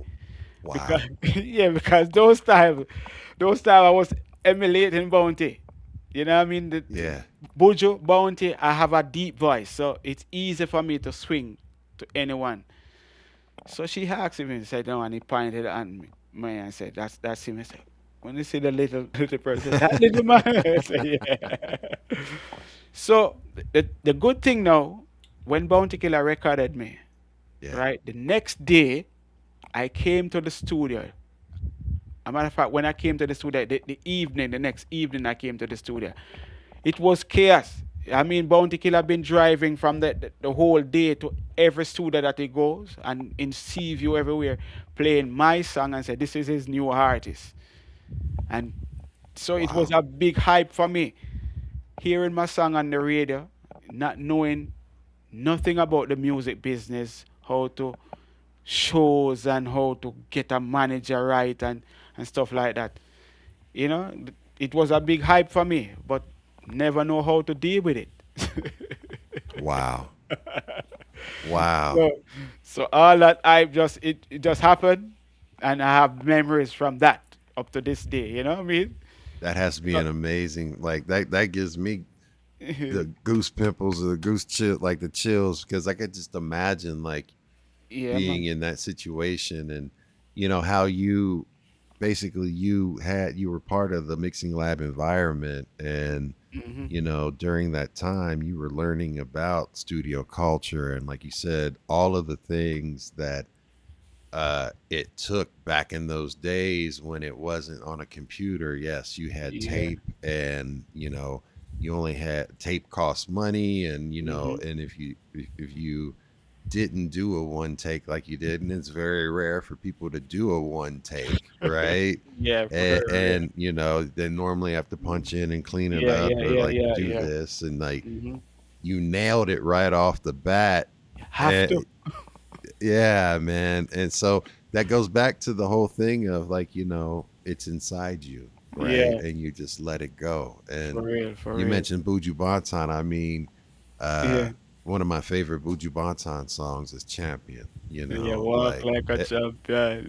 Yeah, yeah, man. and especially the one that the remix version with the Hmm. hip hop version, you know what Yeah. I mean? Okay. Like Yeah. Yeah. I but like both of them, right? But man, like I would play that like when I would make mixtapes, that would be on every single mixtape Hmm. that I made because I mean that was kind of a theme song for me as well. Like I got a bunch of theme songs, but you know, songs when I say that they're songs that impact me somewhere deep down where it's like even though I might not be thinking about it or might not believing about that myself at that period of time, it was like this is what I aspire to be, and Hmm. like these lyrics really Yeah. connect me to it and help Hmm. change my mind state, right? You Yeah. know, I yeah. mean, yeah, man. I mean, growing up, Bounty Killer, Buju Banton. Mm, Coming up, Buju was one of the most influential, in my career in the early stages because wow. Buju was before Bounty. You know what I mean? And coming up, coming through, listening, I would sing more Buju Banton songs than even more Bounty Killer because he had this clarity to his sound, and it was a new sound. You know what I mean? So I enjoyed every moment of Buju Banton. And funny enough, I've never Buju come to the studio a couple times when Shaggy, Robert Livingston, which is Shaggy's producer and manager back then, he came to do a couple. I think it was a remix at the Mixing Lab studio, Mm, and I went to his studio one day to mix a song, and he was there at his studio. Otherwise, out my whole life in the music industry, I've never been around Buju or have a conversation with him. Otherwise, more than one night, I was at Stone Love. Stone Love is one of the biggest mm, sound system out of Jamaica, and the event was called Weddy Weddy. So I have this song called Big Sound, uh, what I mm. recorded for Sly Robbie, playing. That time it was hot, you know. And Buju Banton was coming in the dance. I stand in the crowd, and Buju Banton was coming right in front, passing me, and he stopped and he stuck his finger on me and said, "Youth, defend your place. Mm. Hear me, youth. Defend your place. Say it, hold it, and walk." Wow. Up to this day, it got me, thinking. I said, "Hey, Bush have been listening to me and realize the talent and know who I am. He's a spiritual person, and he said that to me. Say you have to defend your place, you know. And that Wow. was, I think that time he released the first album. I think it was the Too Bad, not the Too Bad that he just released. The Too Bad album. Yeah. It was the launch of that album that night. So when he said that to me, it was like, yes, I need no more recommendation. Bush should talk to me. Wow. You know, that had to be like you said, that's something you stick with to this day and probably you're gonna carry it with you the rest of your Yeah, life. yeah, And man. It never leave, man. what better validation than Yeah, to get, you know, something yeah, so spiritual and so inspirational from someone that yeah, you man. looked up to. Man, that's beautiful. I know I'm gonna meet him one day, and we reason about it because I can feel the energy when I know that someone like Bujo. I know that one day we're gonna come across the path again, and I can talk about it. You know what I mean? Yeah. And let Yeah, them know how what kind of change he had yeah, in your life. I mean, or not just change, but how he continued to fuel you and make yeah. you go further and further and put that battery, like, because all it takes is always someone to believe in you, right? Hmm. Just it can be one person, but especially if it's a person that you Hmm. believe in so much that it's that I remember I got to meet Grover Washington Jr. before he passed, and I was Hmm. doing sound at a festival, and we were at sound check, and I was waiting for my people to go on and for me to do my job. So I sat front row, like I just went up to the seats. I wasn't even I was just like front row while he was checking, right? Yeah. And he's playing, and he disappears, but he's still playing. He comes down off the now, mind you, this is in one of the football stadiums, right? He Hmm. comes down, and I don't see him. He's still playing, and then all of a sudden, he's like walks and sits down next to me, Whoa. and he's playing, and he says, "How's it sound?" And I'm like, what? Like, you're asking me how it sounds? Like, it sounds amazing, right? And then fast forward to later on that night when he went live, or when because he was like the headliner before he went on. They were doing the stage switch over, and Hmm. he was over in his little corner Hmm. that was all roped off by himself, and he was sitting there practicing and getting warmed up. He Yeah. looked up and locked eyes with me, and he was like, and like waved me through and sat down and was talking to me while he was warming up, and was like, "You gonna? I want you." Yeah. He was like, "I want you. You can stand on the side of the stage and watch Yeah. me." And I was just like, What? yeah. So I mean, it was just cool to be able to have Yeah, that yeah. moment and that That memory moment. with Yeah. someone like that. Just the same, because Grover Washington Jr. I love jazz, Yeah. and he's one of my favorite artists. And Yeah. rest in peace to Grover, because Yeah, man. Yeah, he man. I was can. huge. But Yeah, yeah, man. like that I know what that feels like. It's just someone to believe in you, or you get a chance Yeah, to man. connect with one of your Yeah, people that you yeah. look up to. For real. That's Buju, awesome. Bounty. Yeah, man. Buju Bounty. Wow, that's a good thing, good vibration. Yeah. I get to produce a song with Bounty Killer. Actually, two songs. After he produced one for me, I produced two. It was a group effort though, you know. And I produced one song with Beanie Man as well. But it's good to come across this, superstar within the reggae Yeah. and dancehall era, and it gives you good leverage. I know Yeah. that you're being among the stars, and they recognize who you are, and respect your talent. Yeah. That's Mhm. awesome. That is Yeah, amazing. yeah. When your early path ran through environments connected with Scaredom, Fat Eyes, Down Sound, Taxi Records, when you compare those different situations now, right? Hmm. What did each one teach you about, producers, artists, songwriting, surviving within the Jamaican recording Hmm. business? So, mention first Fat Eyes. Fat Eyes is Bulby or Colin York. Colin Bulby York, Uh, and Fata Marshalls. They are the engineers who are responsible for the mixing of Shabba Ranks album, Extra Naked, and those wow. those those those albums, right? And many of the songs, many of the 90s dancehall songs, even the um Beanie Man, Selassie, I send them, Yeah. and so many hits, so many hits. I mean, Bulby, Shabba Ranks was Trailer Load, huge. all these songs, you know what I mean? Yeah. And Mad if you Cracker. could pull the microphone just a little bit away, your chin's touch. Perfect. There Okay, we go. okay, okay. Yes, Yeah, yes. yeah, Thank yeah. you. I didn't realize. Yeah, We're good. We're good. We're good. yeah, yeah. So this engineer Bulby Ark is one of the one that I learned how to mix, how mixing comes in, styles and taking out drums and delays and you know and production as well.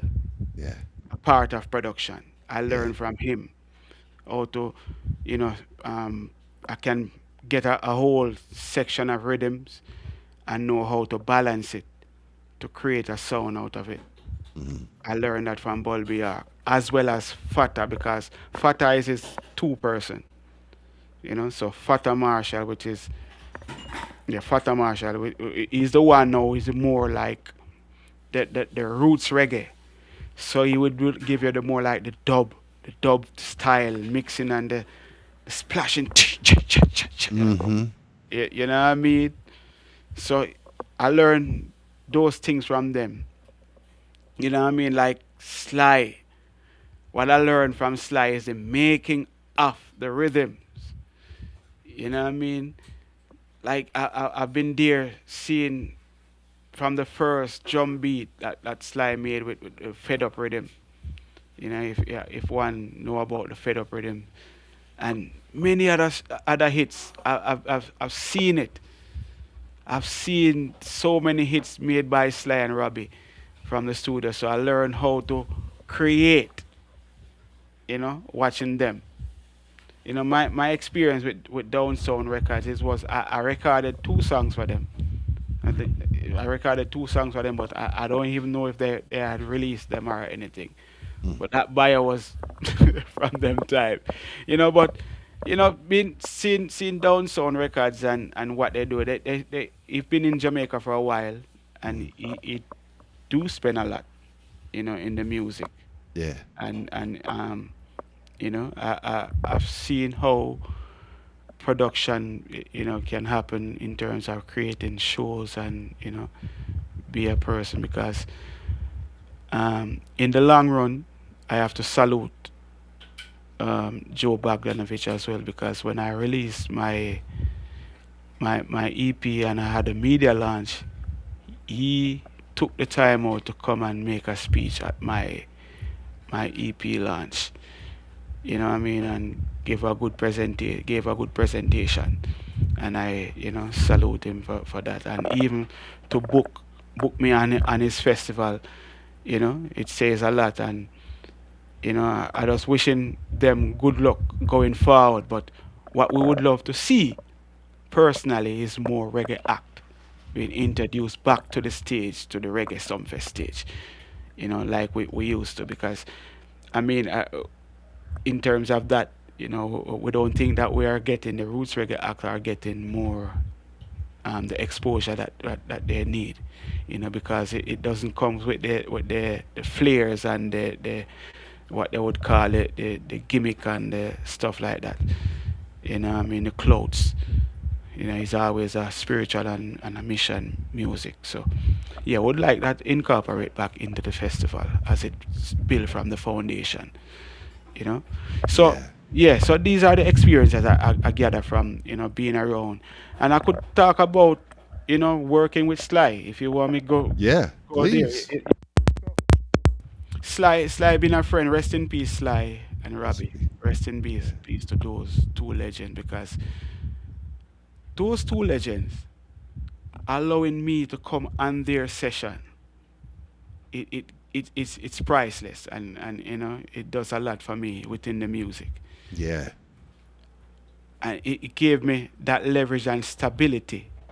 It doesn't matter who the artist is right now in the world, what genre, whatever. You can never ever get me, boomy or what do you call it, so super excited and you know what I mean because Yeah. I learned how to, soak up the superstar vibes and know that we are human and we all have talents. And what Yes. you have, what Boogie born with, that don't necessarily mean I have it, but each man have their own unique sound and style. It's just the exposure. Yeah. Why, some individuals, are not at certain level. Hmm. You know what I mean? So being around Sly, as a mentor, Sly used to like play my first rhythm that I produced. Sly played for me for free. Robbie played my bass line for me free. These are the type of things that these musicians does for upcoming acts, and they did that for me. Plus, he gave me that rhythm that I did the big sound on, right? Hmm. He gave me that rhythm, and it start my whole career in music. That's the song that allowed me to get a visa to come to America. My first show in Florida. That's the song, the big sound song that Sly produced for me. Standing up in a dance and see my songs like playing like 6 times back and forth, and sound systems from Europe, want dub plates and stuff like that. They started my career, and I said salute to Sly, Dunbar, and Robbie Shakespeare. Rest in peace, musical pioneers. Yes. You know what I mean? So yeah, so that's a whole vibe with me, and those moments with Sly, watching Sly and Robbie, those are precious moments that we can't pay for. No. You know what I I mean? mean, you're around like founding fathers for the most part and Yeah, greats like for who crafted the sound. I mean, exactly. what better? So I mean, by extension, Hmm. again, the music comes through you and from you because Yeah. of, you talk about your ancestral roots, but also the fact that, from your father to the Hmm. experiences all the way working with all of these artists and producers that, you were able to observe Hmm. masters at work. So I mean, like you got a master class and it was like, a PhD level Yeah. education in music production and Yeah. also the way they shape their sound, and you can take though that those teachings and apply it to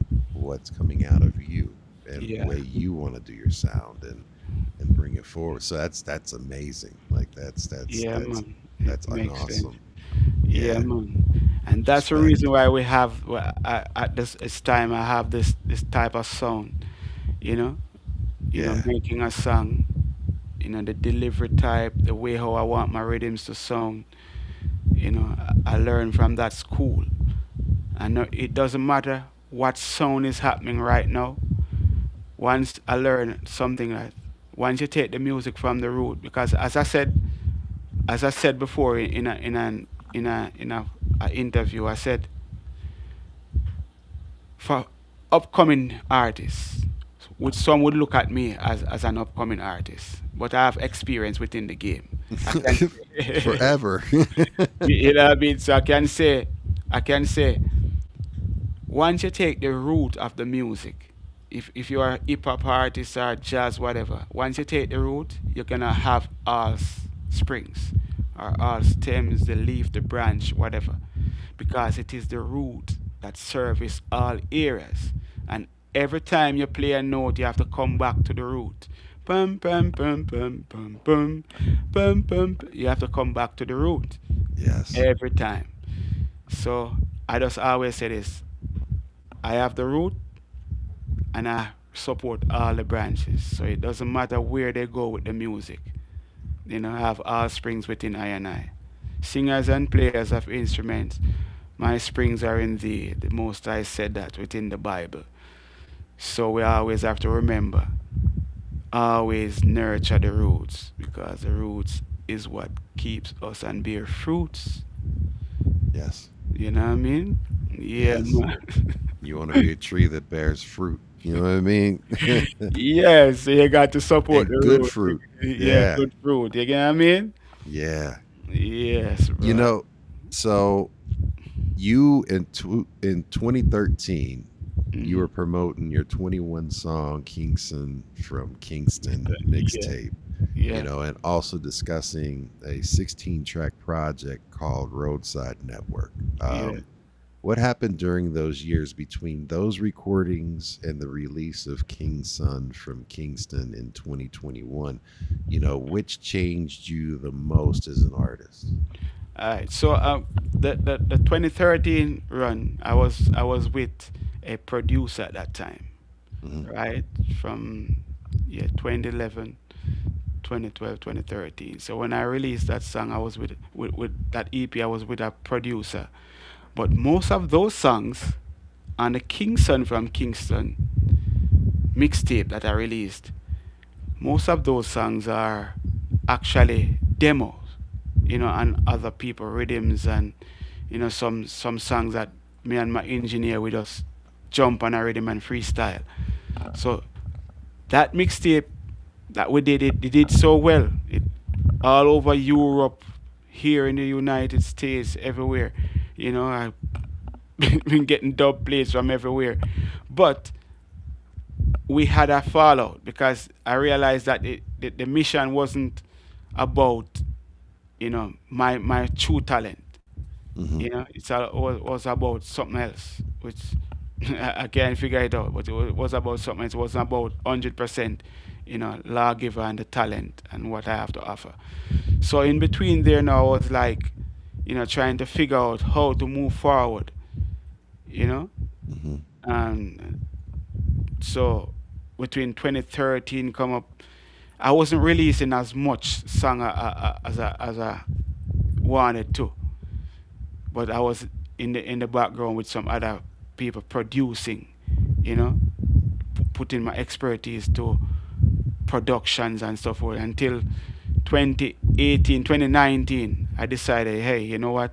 Let me form a label, right? And some of those songs from the Kingston from Kingston mixtape, I went in studio in 2019, 2020, and just spent a whole lot of time with Cleveland Brownie and Owen Reynolds, and Dean Fraser, and some a lot of musicians that I have on the project, and created that EP, you know.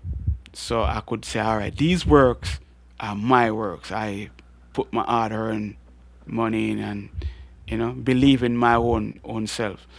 So that is what happened, and the Kingston from Kingston EP, which gave me a high pitch, what I mean, within the Hmm. music industry, and up to this point, going well. The Roadside project, oh, it was supposed to be the album, but that was also stalled as well because I wasn't with the same producer. I have to figure things out for myself.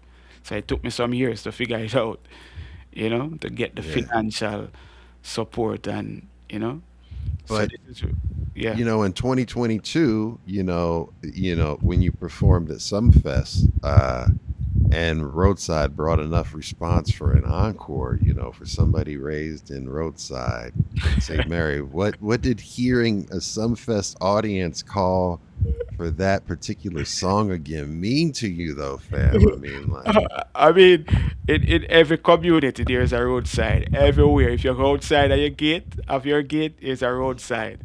So the lyrical content within the music, it resonate with everyone within the audience because it's talking about the sufferation, it's talking about the hustling, mhm, it's talking about our daily lives, and metaphorically, in reality, not even metaphor, but reality. I grew up in roadside. yeah, You know what I mean? And I mentioned in the song Stony Hill, which I actually grew up that's where I was living, Kingston 9, which is yeah, Stony Hill. So that I mentioned about Stony Hill and places that I grew up in Kingston as well. So, doing it on stage in Montego Bay, I incorporate areas in Montego Bay as well within the lyrical, delivery. hmm, So it resonate well, and I got a encore on that song coming back on stage again, and the whole stage here up, So it was really, really a good thing. And the good thing about it as well, yes, I'm lawgiver, and I have a couple songs play there and there. A couple people might know, but I wasn't like this highly known artist. But it's all about knowing how to perform, know how to deliver, knowing how to, get the crowd involved, communicate with it with your crowd. So this is what motivate them to give back the energy that I'm giving, you know. And they receive me well, and I'm really looking forward to perform back in Jamaica again, like that, because since 2022 I haven't done anything in Jamaica, so far. But I could have, but this is what happened now within, and we have to touch these topics about here in the United States and elsewhere in the world. But we're gonna get to that. But this is what happened now is that presentation is very imperative. It's a important part within music, any genre, in any genre.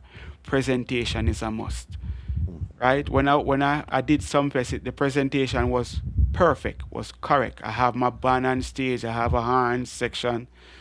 I have two keyboard backing vocals. So that presentation, it works. It resonates with the world. It wasn't like you pick up LawGiver and I run out on some tracks, or unprepared band. Yeah. So when my management team, my wife is a part of the management team as well. I mean, she Respect to look her. over the stuff like that. Yeah, it's a family thing. She's one of the sole person behind the movements. With LawGiver, big up Essence as well. So what we do, we if someone want to book LawGiver and the presentation is not right, if we can't make a presentation, it doesn't make sense, because we can't look moving forward and then we take 10 steps backward. Yeah. Sometimes we know that we have to make a little fall, because when we're stepping, learning to walk, we fall a lot of times. Yes. In order to get strong, but we can't go way back, like it's the early days. Right. We have to You have to come, a promoter or a producer have to come to the level where we are, or you just leave it alone, Yeah. and we tread on our own and prove that we have the substance and the capability to perform wherever we want to perform and make a good presentation, if they have the vision just for the music itself and for I. You know what I mean? Because saying that, I'm saying this with passion, because a lot of people the reason why reggae music is in the position where it's at right now, in my opinion, and this is opinionated, right, is because of presentation. A lot of the elders, some of them made a lot of mistakes, and it is continued. That trend is continuing up to this day, right now. If they had stick to the task where they when they are going on tour, take an opener with them from Jamaica and try to work with their band, that they grew up with, it would be better for a musician going out there in the world to do the music. So what we are doing right now with other musicians that I see is successful right now is have a format, have your band together, have your whole little package together and present yourself, because you have to look at yourself as a business. I mean, if we are selling parties, we have to make sure that we have the parties, packaged right, and the logo and everything have to be, appealing, and the taste within the food and everything, it have to be appealing, or else you will not get a new audience to come and new support to come and support your business. So we can't just continue, on the same path, because as we said, for instance, Kentucky, what they sell is what Kentucky and the burger and all these things is a consistency, right? And we have to have that consistency that Bob Marley and the Peter Tosh and the Burning Spear, that type of consistency within the music. Consistency means quality as well. Yes. You know what I mean? And we have to solely defend that part of it, and I'm for that. You know what I mean? Yeah. That's dope. Absolutely. I mean, that I absolutely agree that presentation and practicing and preparation is Mm-hmm. key. I mean, people can tell if you get out there and you wing it, right? And if you don't, I mean, because if you're gonna perform in front of people that are there to see you, or if you're getting ready to perform in front of people that have never seen you, but you are hoping that you gain some recognition and some followers and appreciation for your craft.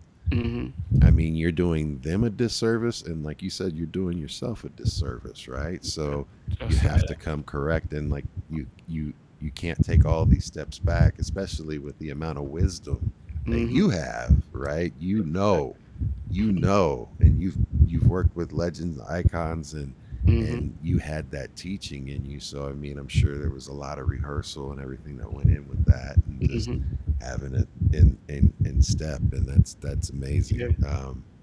Yeah. So let's get into some current projects, and Born of Love. It starts from the fact that every person enters life through a mother and through love, and Yeah. then asks how people grow into hatred and violence. What happened in your life, or what were you observing around you, which made this message you needed to release now? The whole vibe that is happening around the world now, and it is getting more intense. Amen. Seeing, children, you turn on you pick up, you don't have to turn your TV on, you pick up your device, you see what is happening, children crying, bombs being thrown left and right, you know, shootings, violence here, violence here, because to how I see it, these so-called world leaders, they profit from all these chaos and these violence. It's arms selling, world leaders, arms dealers, policymakers. These are the people that created all these, type of energies to benefit. Yeah. But at the end of the day, the question have to be asked: how did we get there? Because you, for instance, we don't not even talk about the world leaders and the arms dealers. We're Yes. coming to us as beings, Yes. right? I have my son. He becomes a soldier, a cop, whatever, whatever era they join.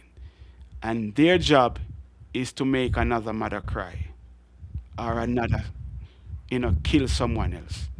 Mm. Remember, the womb that we're from, it was made of love. Yes. And I'm sure that every child that come through the womb was wrapped in that warm blanket. They was fed with breast milk or whatever, but they was fed. You know what I mean?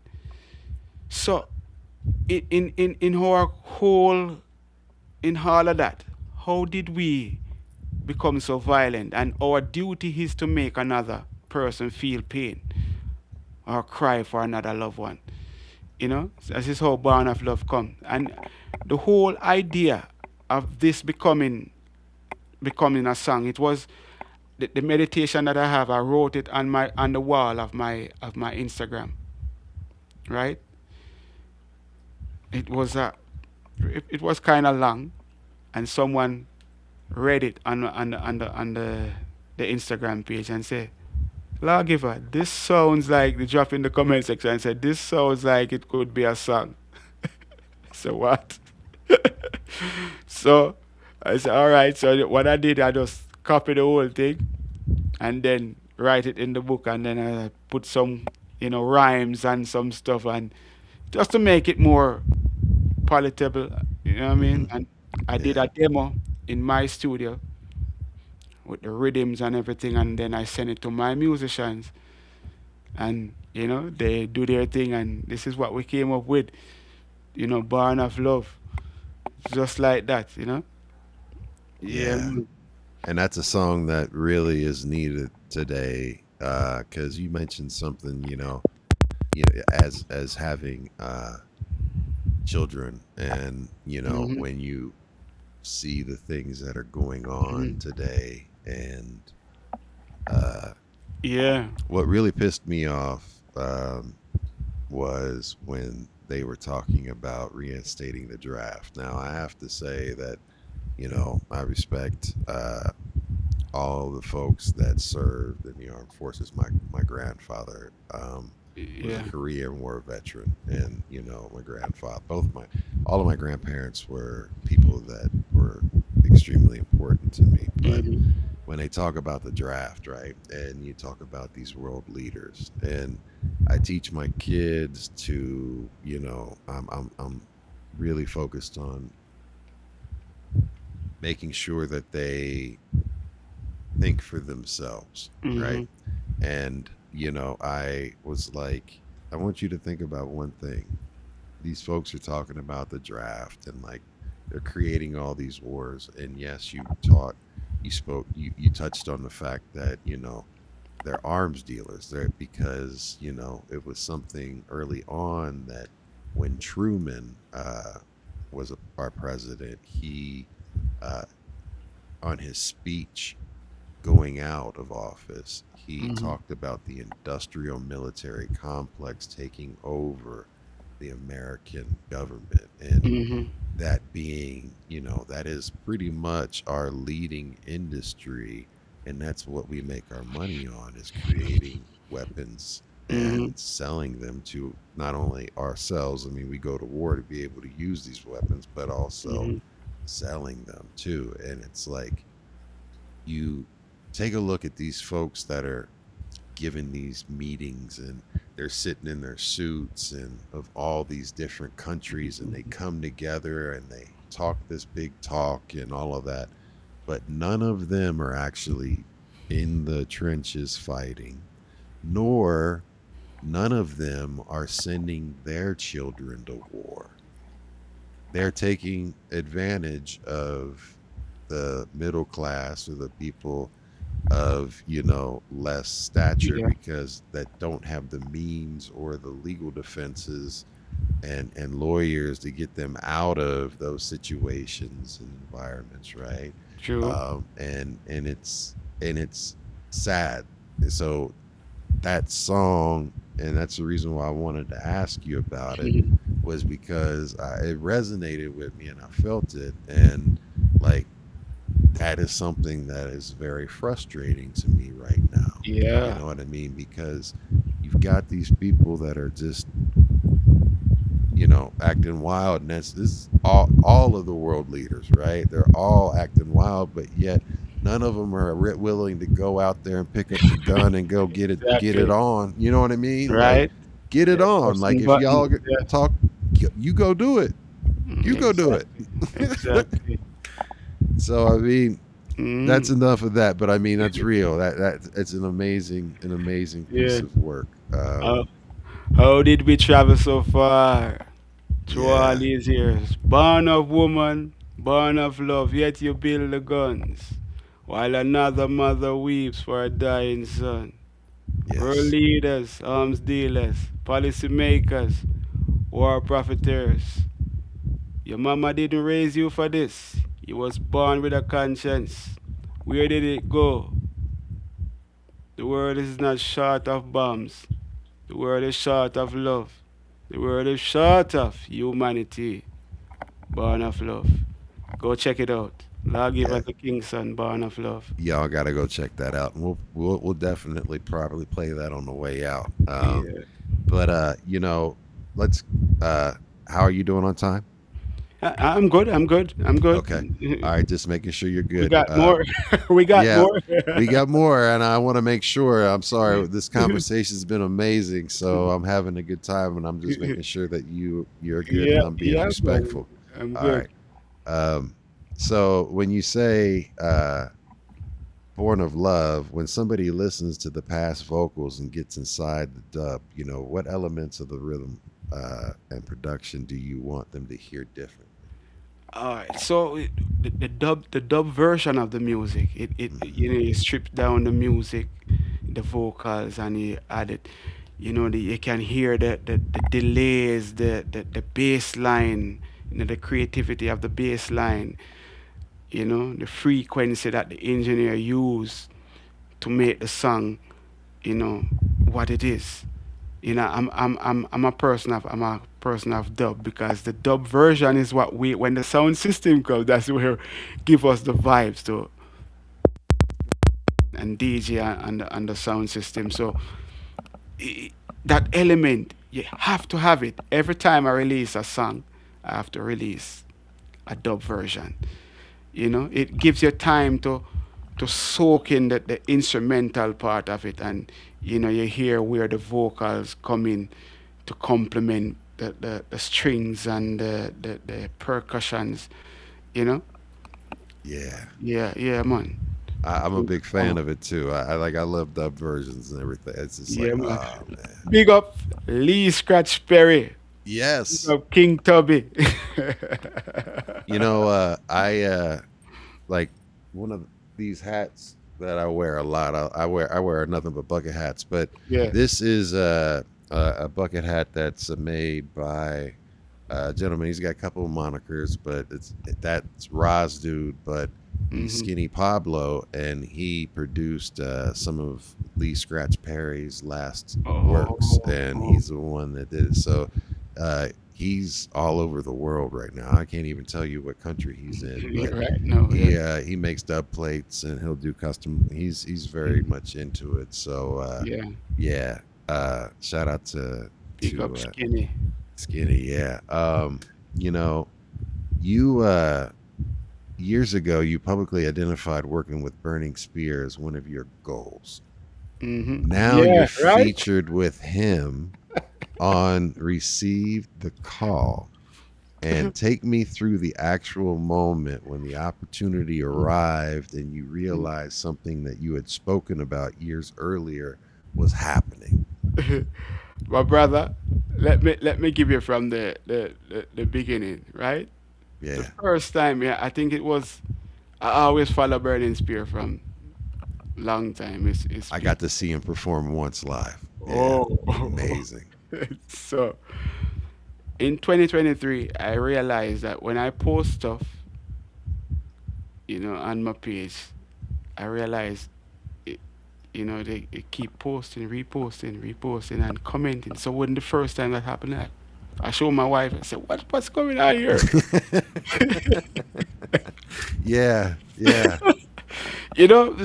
As you can see in my bio, I mentioned about Burning Spear years ago, Yeah. 2012, 13, and 11. It's early in my bio, Yes. and who say I wanted to come across this person. So the reposting keep happening, and then I was here last year, late last year, Hmm. right, and my phone rang, and I picked it up, and Burning Spear road manager, he called me because I know him around the studio from years ago. But Uh huh. he know the musicians well that play most of the bass line and the songs that I have, like the Barn Okay. of Love song and so forth. So Owen, he know Owen well. So I think he got my number from Owen, right? So and he called me and said, "Hey, Daddy Burning Spear and Marcy, I think it's Marcy. Marcy is Burning Spear manager. I say, hey, I wanna contact with you. So I call him up, right, and find out. A matter of fact, I asked my manager to do it, to find out, because I say, hey, Burning Spear, let me go through the right channel. Right. So they realize that they have a collaboration, that they're working on an album, and they want me to collaborate with Burning Spirit. I said, what? I dropped the whole thing. I said, what? Man. So, dreams and visions, especially visions, because the vision have to come before the dream. Visions do come through. Yeah. When that happened, I said, what? You know? So, we connected, and they sent over the track. I didn't hesitate. I think it was one of the quickest song I wrote with a while. My studio was out of commission because I had some electrical problem in my studio, so I have to move it now, and the place was there, so I have to put the studio in my house, Uh-huh. and the whole thing, and you know, started doing my thing, and then immediate man in less than an hour or two, I put my lines together and send it back, and I wanted to know that I'm on the album and on Burning Spear album that he just released. I received the call, and the name of the song is Receive the Call. I was looking forward for this call from over 20 years. Wow. So I received the call and from the African postman. So I have to answer to the calls, you know what I mean? I do my thing. So yeah man, shout out to Daddy Burning Spear, the legendary. Respect. I never leave him. And he never leave me. So shout out to Daddy Burning Spear for, give Yeah, me that man. opportunity, because that's a once in a lifetime. I know that a legend like Burning Spear. You know what I mean? I think what happened is that because Bob Marley introduced him to the music, and he in return now doing back something for the younger generation that says a lot about that man, and his whole vibration, and how he always do his charity things, and so it happened in the music as well.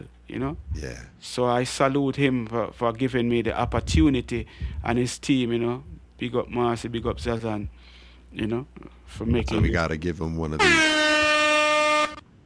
You There have you that all go. along. One more, give me one Give more. him more. Yeah, yeah. Big up Daddy Three's Burning. a magic number. Yeah, man. So people go get the album. Call on Me album. It's out now, and it's a unique one as well. It have on that album you have Alpha Blondy, have and Julian Marley, Luciano, Kenyatta Hill. There's a whole line of stars, and it's Queen Africa, Empress Sativa, and some upcoming reggae act. You know what I mean? That was really, really good of Daddy Burning Spirit to introduce a next generation to the music, and also getting the opportunity to open for him at couple of the gigs. You know what I mean? A couple gigs was something that it is priceless. I can't even explain. How honored I feel to know that the first time like meeting Burning Spear, like physical, when the show was in Florida in February, you know what I mean, and the manager come and call me and say, come, we're gonna meet daddy, and say him don't know that him have a son that him don't know. You know what I mean? So I Papa, can only imagine, like, you know what I mean, like yeah, that's gotta that'll be a memory again, another memory that yeah, just yeah. sticks with you for the rest of your life. Yeah, man. So it was a really good vibes, man, and yeah, we're looking forward for greater things, because we're still working and we're still promoting the music same way, Mm. So we're looking forward to, you know, put our presence out there, and the world can see what we are doing, because like now you're here, having me on the program for this time. It's a blissful moment, and You're it gives. blessing me. Yeah, man, we give thanks for a platform like this as well to express ourselves, because people need to know that we have talents, talents out there that need to be heard. And we respect the outlets that all took the time to, tap into that outlet, and, to make the voices be heard that was supposed to be heard. Big up the Yeah. man called Crew Chef, you know what I mean, Virgil Islands so on. Salute. You know what I mean? Yeah, man. Yeah. For real, man. Now, the ancestors, you names figures including Marcus Garvey, Ali Selassie, Kwame, Patrice, No, Nelson no, Mandela. When mm, you put historical figures into reggae music, uh, what responsibility do you feel uh, to make sure younger listeners understand more than the names? all right. I bring awareness. I bring the awareness to the younger generation of the importance of what these elders bequeathed unto us and what they did for us. And my duty is to remind and make the call to action as well, because as I say, the scepter, lawgiver rule the scepter. You know what I mean? And I know that I have a duty to carry the work out. And when I speak, it's supposed to be of authority and no folly within the delivery of what I'm doing. You know what I mean? So I can connect with the next generation, because when it comes down to entertainment, if I have to do entertainment to tap into the source to get the message out, this is what I do. I give a smile, I perform, you know, I demonstrate how important it is to connect ourselves to these legends and these leaders who have set the foundation for us. It is very important that we, know our roots, because knowing our roots, it gives us leverage going forward. You know what I mean? And I think I have the responsibility, not think, I know that I have the responsibility to carry that out so the next generation know where we are and what we should be doing at this time. You know what I mean? It's more than even saying, but in our doings. You know what I mean? As Marcus Garvey would say, we emulate stuff that can uplift our nation. And I think that I'm on the path of doing that. And we are doing it right here as we speak. You know what I Yeah, mean? man. Yeah, absolutely. Respect. And it's dope. I mean, again, I appreciate you being on the platform, family, and taking the time out. In 2022, you said Audio Check was a 14-track album, which was around 95% finished, right? Yeah. Your current material now refers to a second album coming in 2026. Yeah. Without using the Audio Check title, what happened to Audio Check, and what parts of it survive and what you're making today? And so audio check, we didn't put it out. We're still working on these tracks. A matter of fact, I was in the studio earlier today trying to figure out which of these tracks I'm gonna put. You know what I mean? On the album, because they're asking for it, and there's a couple elements that always holding back the album, because you have to be always evolving and trying to make sure that you have the right songs. And when it comes down to music, you have to, if you don't have the financial support, to make sure that the things is mixed and mastered properly, it's a little setback, but we're close to get stuff out, and the album will be ready. So Yeah, that is what is happening. that's dope. You know what I mean? So we just have to continue, regardless Gotcha. of we put a date and say, all right, it should be out at this time. But Yeah, it will be out soon. just make it work. Yeah, Yeah. yeah. Your current material connects Welcome to Jamaica, Irie, Creation, Inseparable, Down a Yard, Oneness, One Common Good, and The Ancestors to the second album period. Hmm. What connects those records and turns them from a collection of singles into one body of work? Since you just like mentioned, Yeah, you got to make it together and do it right. yeah. What's kind of like the vision that's putting it together into one body of work? All right. So, as I said, most of these songs are released as singles, Hmm. right? So, when we drop those singles, we see where in the world they are, and how they're performing, and what would resonate well within a area. Like a song like "Welcome to Jamaica," it went viral on the YouTube charts and the YouTube. So it becomes, I realize, okay, they like this. There's another song called "Creation," which is a Brazil song. Right now, it's one of my I was going to top. ask you about that next. So yes. So, "Creation" is hot. Is a hot song from LawGiver in Brazil. And Down a Yard too. And "Down a Yard," yes, is "Down a Yard." Matter of fact, that song also connects within Poland because I think the maker of the rhythm is Yeah. in Poland. Really big It's in a song. Europe right now. Yeah. Yeah. So these songs, some of these songs is gonna come on the album. So I have some exclusive. I may might put a couple of those ones on it. So we know that okay, this song they like this song over this side. So when we drop a whole thing, we realize now we know what sound, what area working with, and what would work at what area. You know what I mean? So this is how I'm moving forward. In putting the album together. You know? That's awesome. Yeah, Yeah. because I mean, you think about it, with these international successes, the reactions, what taught you about which parts of Jamaican music translates across language and geography and generations?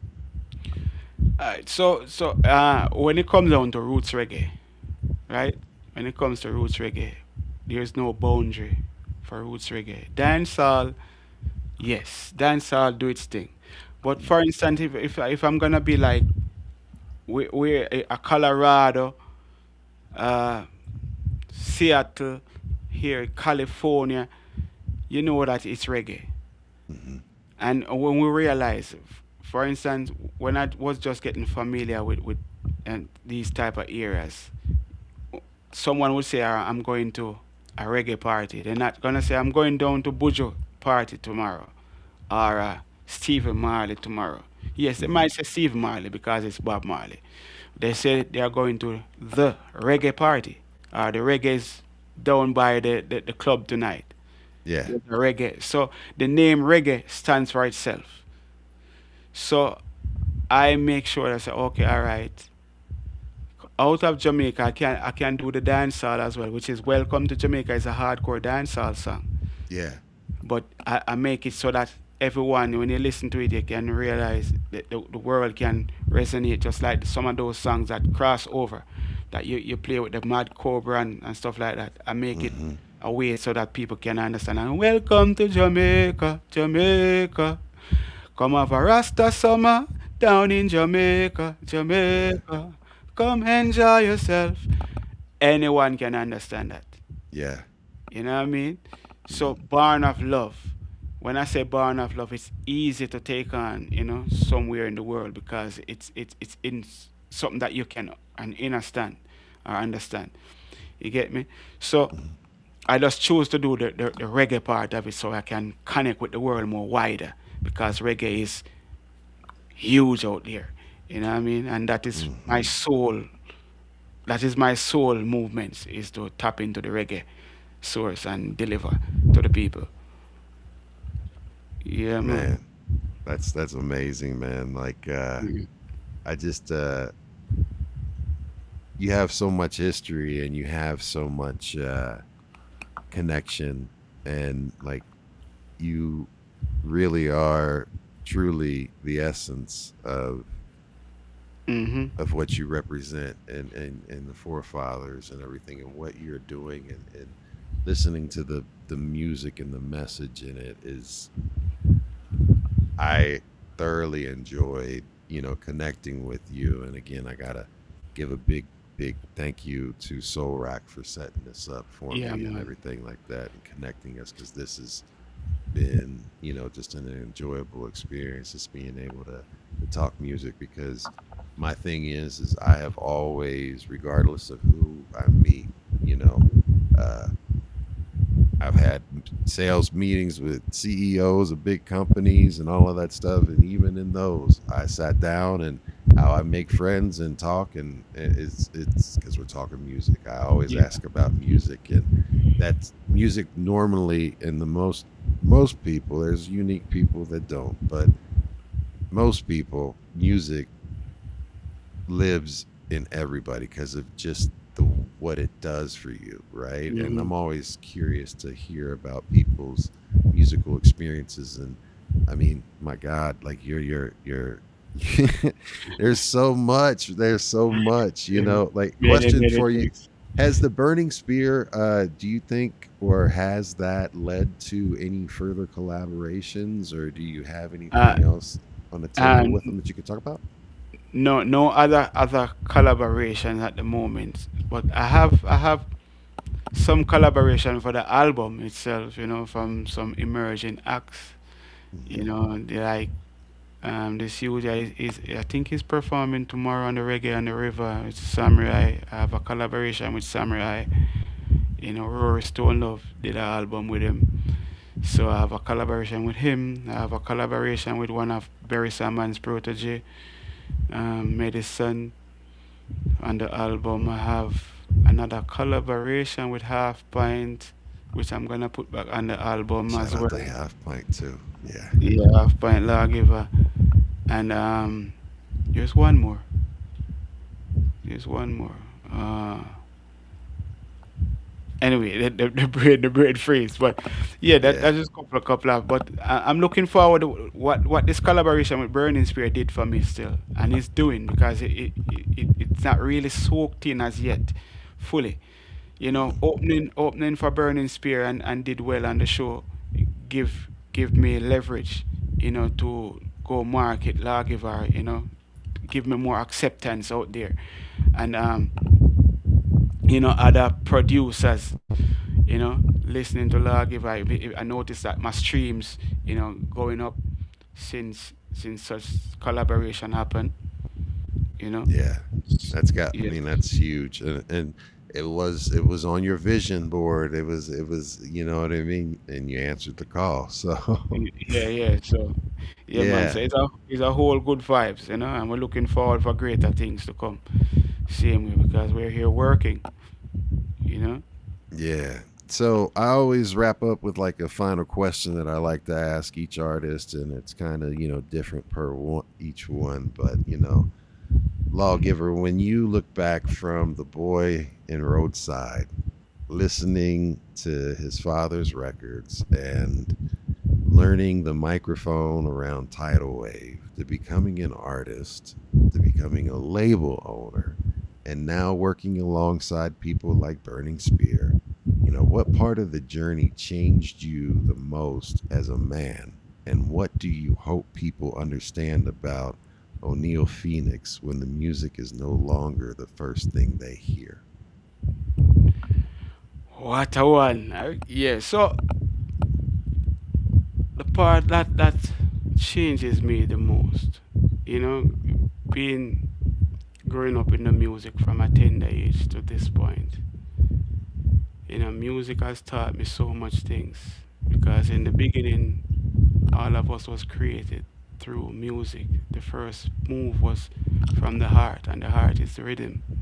Hmm. So the music taught me humility.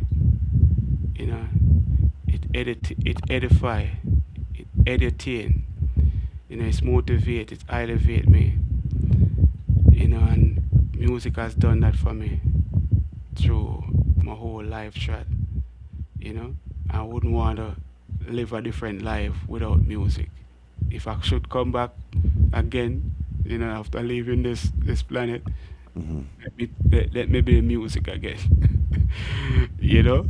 So being a musician, it does a lot for me within the music, and I appreciate the ones who see the talent and invested in it and support it.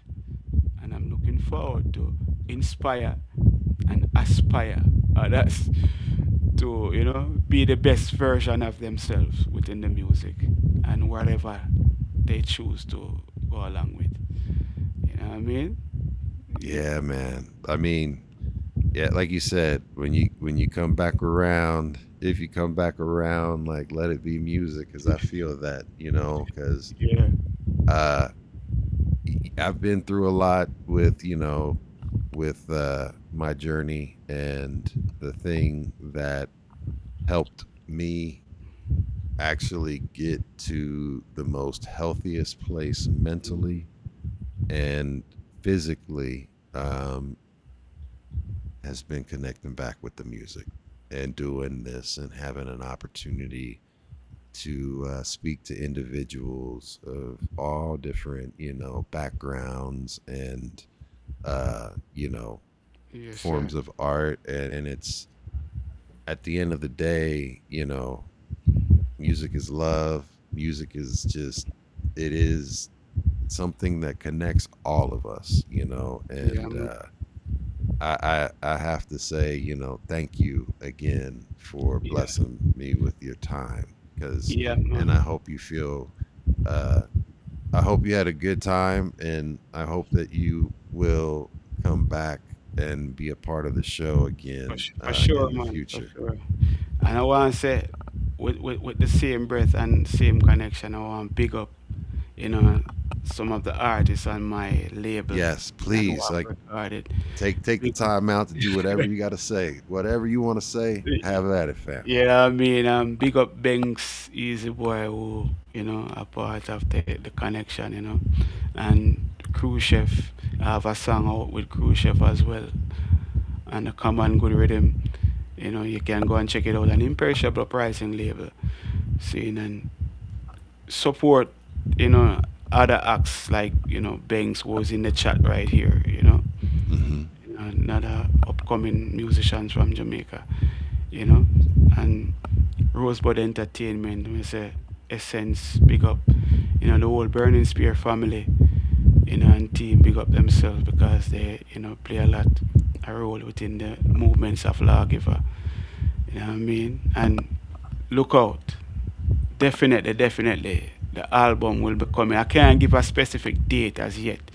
You know, I just got a couple tracks to mix off and, you know, set a good thing because the thing we want to make sure that when we launch a good launch party so people can, it can have that effect, you know, when we put it out.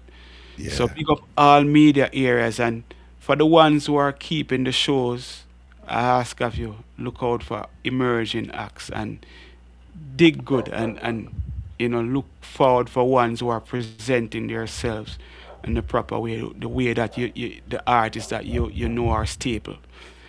They are prepared to take the music to the next level. Like I myself and other artists go out there. You just have to just look to find the ones who have that that that that energy, that substance who can lift your show to the next level because the young generation, I just have to get this in. The young generation, I think they are not really connecting the way how they should connect because they are trying to compare the reggae music with the happy music. Which not saying that reggae music is not happy, you know, but they always have to remember that reggae music is a spiritual form of music. And without spirituality we are dead regardless of how we want to drink the alcohol and smoke and do all of that. We have to incorporate the spiritual part of the music, and reggae is the vehicle for that. And it's not gonna come with the internet clout and stuff like that. At least you can get some roots reggae act on your show, and so we can bring a flair to the younger generation, knowing that the music is gonna carry on to the next stage in the generation. So yeah, man. I look forward for that. So big respect. And remember, people, check out my music at lawgivermusic.com. And, Yes. and all my social are attached to lawgivermusic.com. If you want to find me on the Instagram, it's Lawgiver Kingson. And TikTok is official Lawgiver Kingson. And everywhere is Lawgiver Kingson. You know what I mean? Yes, and I've got all of the links listed in the description for this episode, but I'm also getting ready to flood the chat with every single right there. Like, so check it out, man. Yeah, man. You can click on all of those links. Look at all those, like it just covered the screen, like it's Come on, bam, yeah. like all of those links. Hold on, yeah, we'll even hit it with the, you know what I mean, Yeah, like man. That mean connect, picking up clear. So let look, me do the drop. Picking up clear from the global antenna. You're listening to Ghost Boogie or watching Ghost Boogie and the underground B-Boys Underground. Yes. Picking man, up clear. thank you for that, man. We got to do that again. So look, man, I got to give a big round of applause to you, man. Thank you so much This was an amazing interview, and any of your artists, anybody that you're connected with, please let them know that they have an open platform if they feel like they have something to say or something Yeah, to promote or whatever. yeah, It's all love and it's everything. This is my purpose. This is my passion, and yeah, this is what I'm doing with my life from yeah, here on out. Right. So, and definitely. being able to spread some positivity to the world, and basically share a beautiful story like yourself. Yeah, And you're just getting started, but you've been in the game since the beginning, and you've already worked with so many iconic yeah, people. So iconic. it's your mission Yeah, to pass that down. Like, you are now a root yourself. Like you said, yeah, you are a root. And now I'm just happy, and I've got a lot of anticipation to see what branches come from your root. as we say, Ghost Boogie. You know what? Just as you said it, I realize even more my purpose and why I've been preserved to this point, because Yeah. it could have happened before, but I think it would have faded so bad because I didn't have that mental, levelness, and that strength and knowing who I am really. So now at this point, I think that I know that I have something that the next generation would appreciate, in this form. So I'm happy for the preservation of me, and have this energy now, and the way how to introduce others to the genre, with more meaning and more spiritual sense. You know what I mean? Yes, sir. So we give thanks, man, for the energy. And I wanna drop a couple lines from my latest song, Born of Love. I said, Crew Chef, we're gonna connect up with Crew Chef as well, and Banks, so we can have a conversation with them, Yes, important please. artists.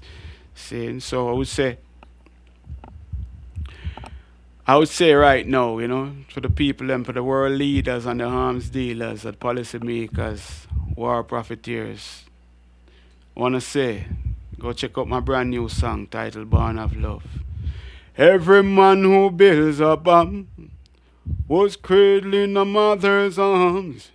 Every hand that built destruction was held with love at the start. He was nursed, he was prayed over, wrapped in warmth, safe from harm. Now he walked into the boardroom and he tears the world apart. From a mother's womb to a mother's tears, how did we travel so far to all these years?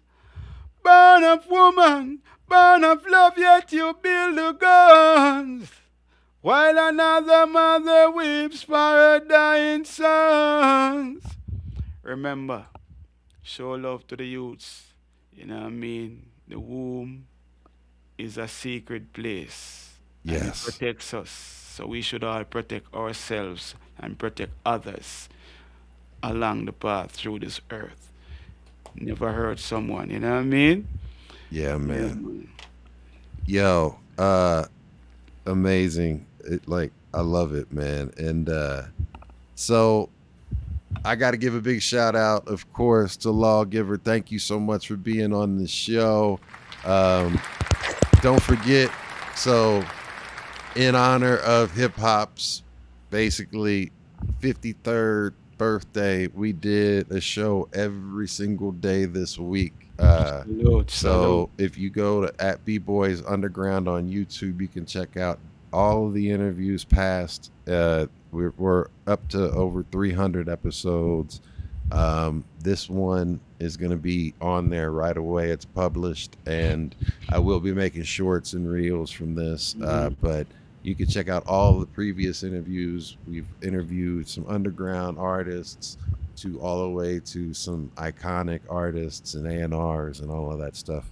Tomorrow, we're going to finish the week off strong because we've got the one and only, one of the OGs in the game, Mr. Chill Rob G. And Mr. Chill Rob G is part of the Spit Slam family, and he just released an album, and we're going to go over that, talk about his history and everything like that. So please tune in, same B-Boy time, same B-Boy channel.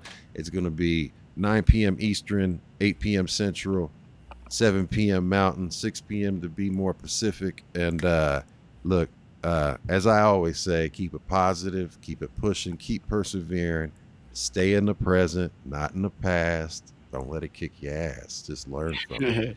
And don't trip on the future, because I died twice, and the only thing that I worried about, all that other stuff that I was worrying about was going to happen and all that went away. I rode them lightning bolts back like Thor. They said, welcome back, Mr. Boogie. And all I could think about was what was important to me, and that was my wife and children. You know what I mean? And it helps you appreciate life. So yes, if you look at life, and instead of looking at everything and focusing on everything that's wrong, you can focus on everything that's right, then it's going to change your outlook and the energy that you're going to receive, because what you think upon is what actually you create, right? What a man thinketh, you attract it, right? So with that, we are up out of here, and what we're going to do is we're going to end the show off with behind the scenes LawGiver The Kingson tracks Born of Love video. So with that being said, let me go ahead and get that shared up and ready to go. You got anything else before we roll out, LawGiver? I want to say B-Boys on the ground, picking up clear from the global antenna. Keep it locked. You pick up, respect. Respect, y'all. Hey, y'all, check this out, man. Here we go. And much love, Rollo. And before I say it, from our city to your world, we are City World. Make sure you check out and follow my people at cityworldmedia.com. It's a dope place. They got a dope magazine, everything, street noise. Shout out to Todd D. Plays, and shout out to Serene Solutions. So follow them. Much love. Y'all split that. Peace. So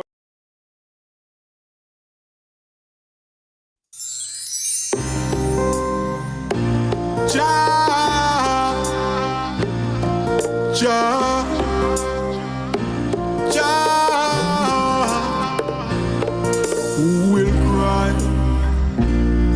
for the children? Who will cry for the mothers? Every man who builds a bomb was cradling a mother's arms. Every hand that built destruction was held with love at the start. He was nursed, he was prayed over, wrapped in warm safe from harm. Now he walks into the boardroom and he tears the world apart. From a mother's womb to a mother's tears, how did we travel so far?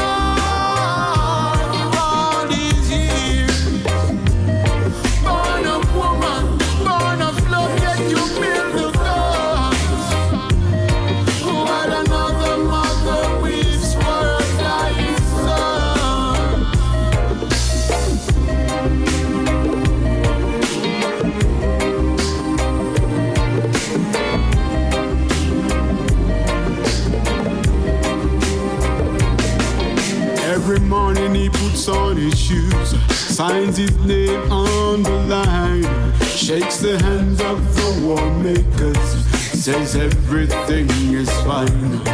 But the bombs fall on the children and the lullabies go silent. World leaders count their profits while innocents turn violent. From a mother's womb to a mother's tears, how did we travel so far all these years? Born of woman, born of love, yet you build the guns. While another mother weeps for her dying sons. World leaders, arms dealers, policy makers, war profiteers. Your mama didn't raise you for this, you was born with a conscience. Where did it go?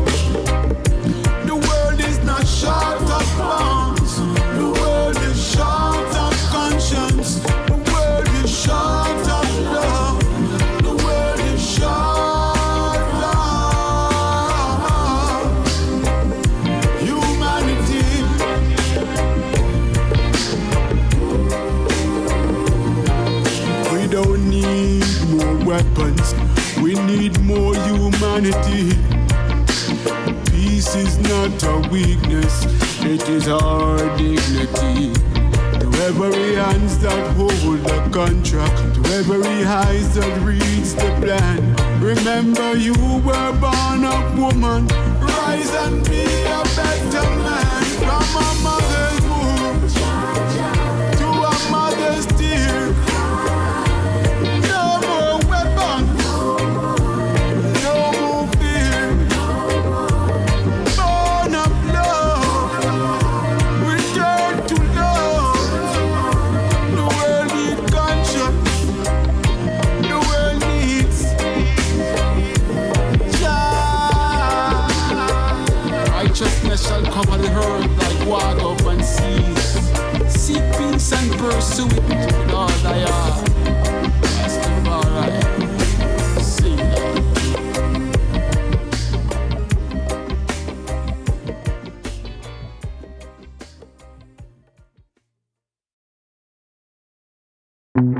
Thanks for watching. Like, subscribe, share, follow. From my city to your world. We are City World.